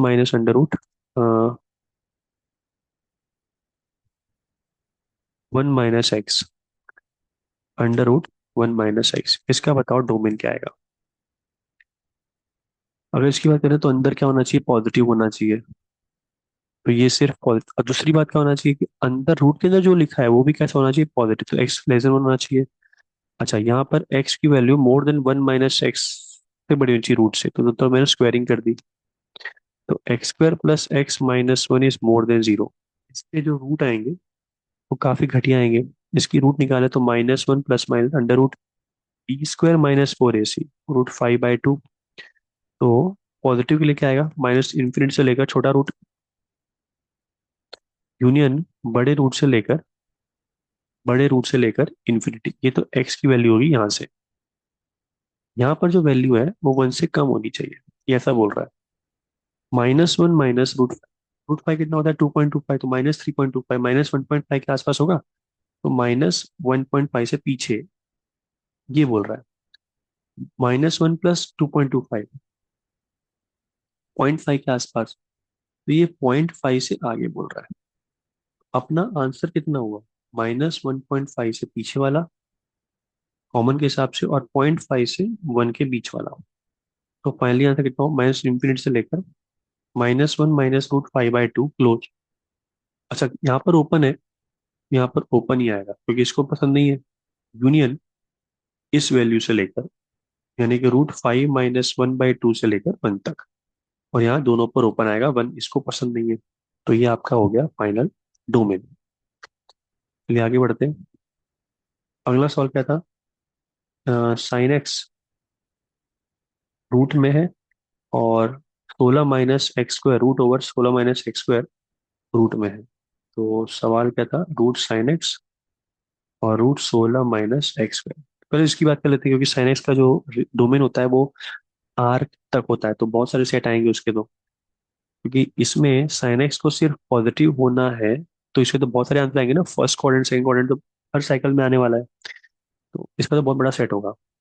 इसका अगर देखें तो 16 - x² more than equal to 0 वाली बात है। कहना इसे कि x² की वैल्यू 16 से कम होनी चाहिए।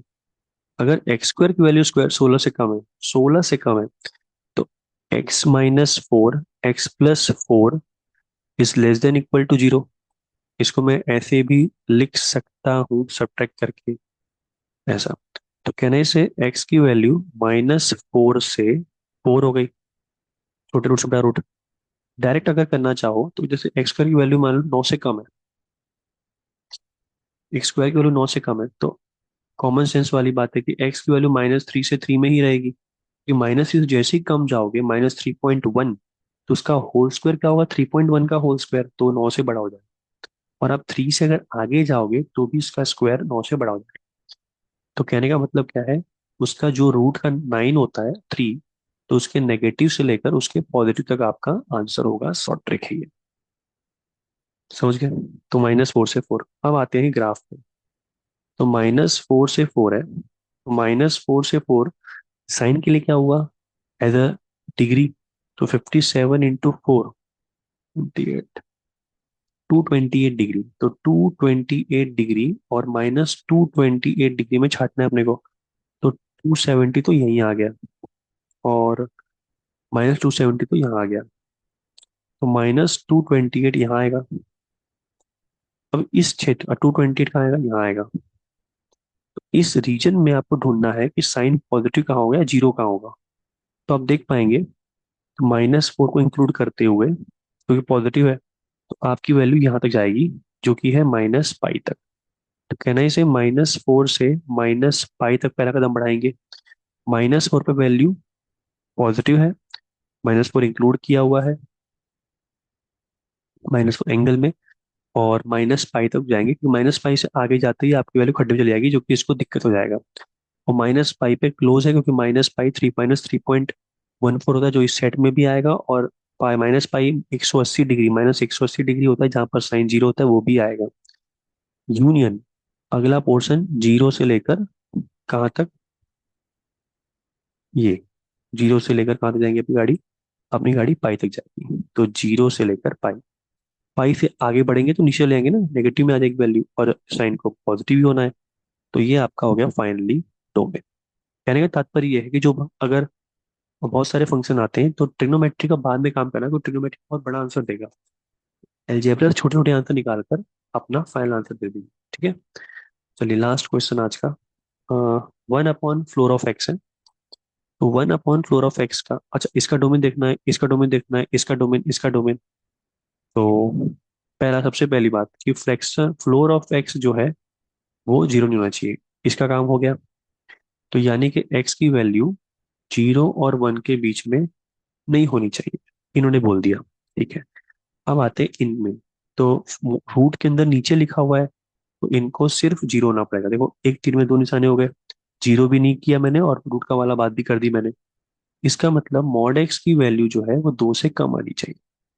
अच्छा, मॉड एक्स की वैल्यू अगर 2 से कम है, तो अगर ग्राफ देखें तो जीरो पे ग्राफ ऐसे बनता है, आउटपुट जो है वो 2 से कम आना चाहिए। अच्छा, 2 कब देता है, 2 पर। 2 कब देगा, -2 पे देगा, रख के देख लो आप। और 2 से कम आनी चाहिए वैल्यू, 2 से कम आनी चाहिए, तो आपकी बताओ इनपुट कहाँ से कहाँ होगा, -2 से ओपन 2 तक होगा, -2 से 2 होगा ओपन।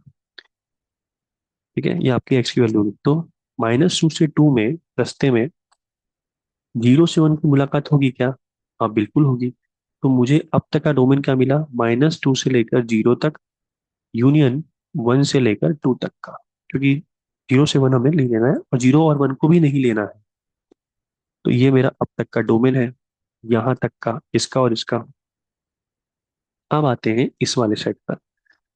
तो बेस जो है वो 1 नहीं होना चाहिए, यानी कि फ्लोर 0 नहीं होना चाहिए, तो यानी कि एक्स इंटीजर नहीं होना चाहिए। तो बताइए इसमें कोई इंटीजर वैल्यू आई है? अब बिल्कुल आई है सर, -1। उसको निकाल दीजिए। तो ठीक है, निकाल देंगे, कोई दिक्कत वाली बात नहीं है। दूसरा, 1 minus fraction of x positive होना चाहिए, यानी फ्रैक्शन ऑफ एक्स 1 से कम होना चाहिए। तो ऑलवेज ट्रू है, ऑलवेज ट्रू है, क्योंकि इसका रेंज ही कितना होता है फ्लोर फ्रैक्शन ऑफ एक्स का? हमेशा 1 से कम होता है, तो कोई दिक्कत वाली बात नहीं है। अच्छा, अब आते हैं, तो अब तक का डोमेन कितना है? फाइनली यही है, -2 से -1। अच्छे से लिखे तो, फिर -1 से 0, और फिर 1 से 2। ये अब तक का डोमेन आ रहा है। अब अगला, x² -3x + 10, ये भी कैसा होना चाहिए? पॉजिटिव, क्योंकि लॉ की डिमांड क्या है? जो भी मेरे अंदर हो वैसा होना चाहिए, पॉजिटिव। तो अगर मैं इसका डी देखूं, तो 9 माइनस नेगेटिव आ रहा है, नेगेटिव आ रहा है, और ए पॉजिटिव है। तो ग्राफ कैसा बनेगा? हमेशा ऊपर कुछ भी रखोगे हमेशा क्या आएगा? पॉजिटिव आएगा। तो अब तक यहाँ पर भी कोई दिक्कत नहीं, मतलब लॉक का तो टाइम पास दे रखा था। डोमेन बस इंटीजर हटा दिया था मैंने, वो बेस वाला एक काम आ गया था, बाकी कुछ नया नहीं था। अब आते हैं सेक के ऊपर। तो सेक ऑफ साइन एक्स कैसा होना चाहिए? हमेशा पॉजिटिव होना चाहिए। अच्छा, सेक अगर पॉजिटिव है, होना चाहिए, तो इसका मतलब इस सेक को, रेंज, जो सेक का रेंज है वो कैसा होना चाहिए? अच्छा, साइन की अगर बात करें, तो साइन तो मुझे -1 से 1 देता है पूरा। अगर आप सब दे दो खाने को तो -1 से 1 देता है। -1 से 1 सेक के हिसाब से क्या लिखा है? -57 डिग्री से 57 डिग्री। अगर ग्राफ देखें, देखो, तो सेक तो हमेशा पॉजिटिव हुआ, कि -57 यहाँ आता है और 57 यहाँ आता है, और सेक यहाँ पूरे में पॉजिटिव ही है। तो कोई दिक्कत वाली बात नहीं है, जीरो भी कभी नहीं होगा, क्योंकि जीरो कब होता है? यहाँ पर होता है। और सेक तो कभी जीरो होगा भी नहीं वैसे भी। तो बच गए आप, यहाँ तो -1 से 1 पूरा साइन देगा। तो सेक के लिए तो -57 डिग्री ही होगा। और सेक का ग्राफ अगर देखें, एक कौन सा ग्राफ ऐसा होता है, तो सेक का ग्राफ कुछ ऐसा होगा, ऐसा। इस ग्राफ सेक का, और फिर ग्राफ सेक का, अच्छा यहाँ पर अच्छा इस टाइप का होता है ना, सॉरी सॉरी, ये ग्राफ है कॉस का ऐसे, यहाँ पे ऐसे ग्राफ बढ़ता है, और यहाँ पर ऐसा है तो ऐसे ग्राफ बनता है। तो -57 डिग्री, -57 डिग्री का यहाँ आएगा, और 57 डिग्री का यहाँ आएगा। तो आप देखो हमेशा 1 से ऊपर ही चल रहा है। इसका मतलब ये हुआ कि आपकी एक वैल्यू कभी भी नेगेटिव नहीं होगी। तो फाइनली डोमेन इसी को रखते हैं, तो कोई और दिक्कत हमें नजर नहीं आई। तो आज हमने डिफरेंट टाइप ऑफ फंक्शन पढ़े हैं, कुछ सवाल लगाए हैं, अच्छे लेवल क्वेश्चंस कुछ लगाए हैं हमने डोमेन रेंज के। तो हम कल आगे का कोई सवाल, इसके अच्छे क्वेश्चंस हम करेंगे कल। लेक्चर में सिर्फ टॉपिक नहीं होगा, सिर्फ क्वेश्चन ही क्वेश्चंस होंगे। फिर उसके बाद वाले लेक्चर में फंक्शन का अगला टॉपिक स्टार्ट करेंगे, क्योंकि डोमेन रेंज जो है वो बहुत ही ज़्यादा इंपॉर्टेंट तो होगा। तो मिलते हैं कल के सेशन में। तब तक देखिए लेक्चर को, डोमेन रेंज सबके याद कर लेना, क्योंकि कल मैं क्वेश्चंस बहुत टफ लेके आऊंगा डोमेन रेंज के, फ्लोर फ्रैक्शन सीखना भी सबके, क्योंकि आपके दिमाग के होश उड़ा देंगे। ठीक है, आज का सेशन सिर्फ थियरी बेस्ड था, और कुछ क्वेश्चन मैंने उठाए हैं, जैसे लास्ट वाला क्वेश्चन था, तो आप इसको दोबारा खुद से लगाइएगा। और सवाल का टफनेस मत देखिए, मैं फिर कह रहा हूँ, आप देखिए कि इसमें मैंने सोचा कैसे। पहले आप ट्राई करिए, आपसे अगर हो जाता है तो मुझे मेरा मेथड देखने की कोई जरूरत नहीं है। आपसे सवाल हो गया, आगे बढ़िए। आपसे सवाल नहीं होता है तो आप देखिए कि आपका टाइम ज्यादा लगा है, या आपसे बिल्कुल नहीं हुआ। टाइम ज्यादा लगा है तो भी बहुत नेगेटिव पॉइंट है। तो जल्दी कैसे करना है वो मुझे मुझे देखिए, और सीखिए क्लास से। बस इतना ही क्लास का यूज होता है, कॉन्सेप्ट समझ के उसको अप्लाई करना सीखिए। ठीक है, तो मिलते हैं नेक्स्ट सेशन में। बाय।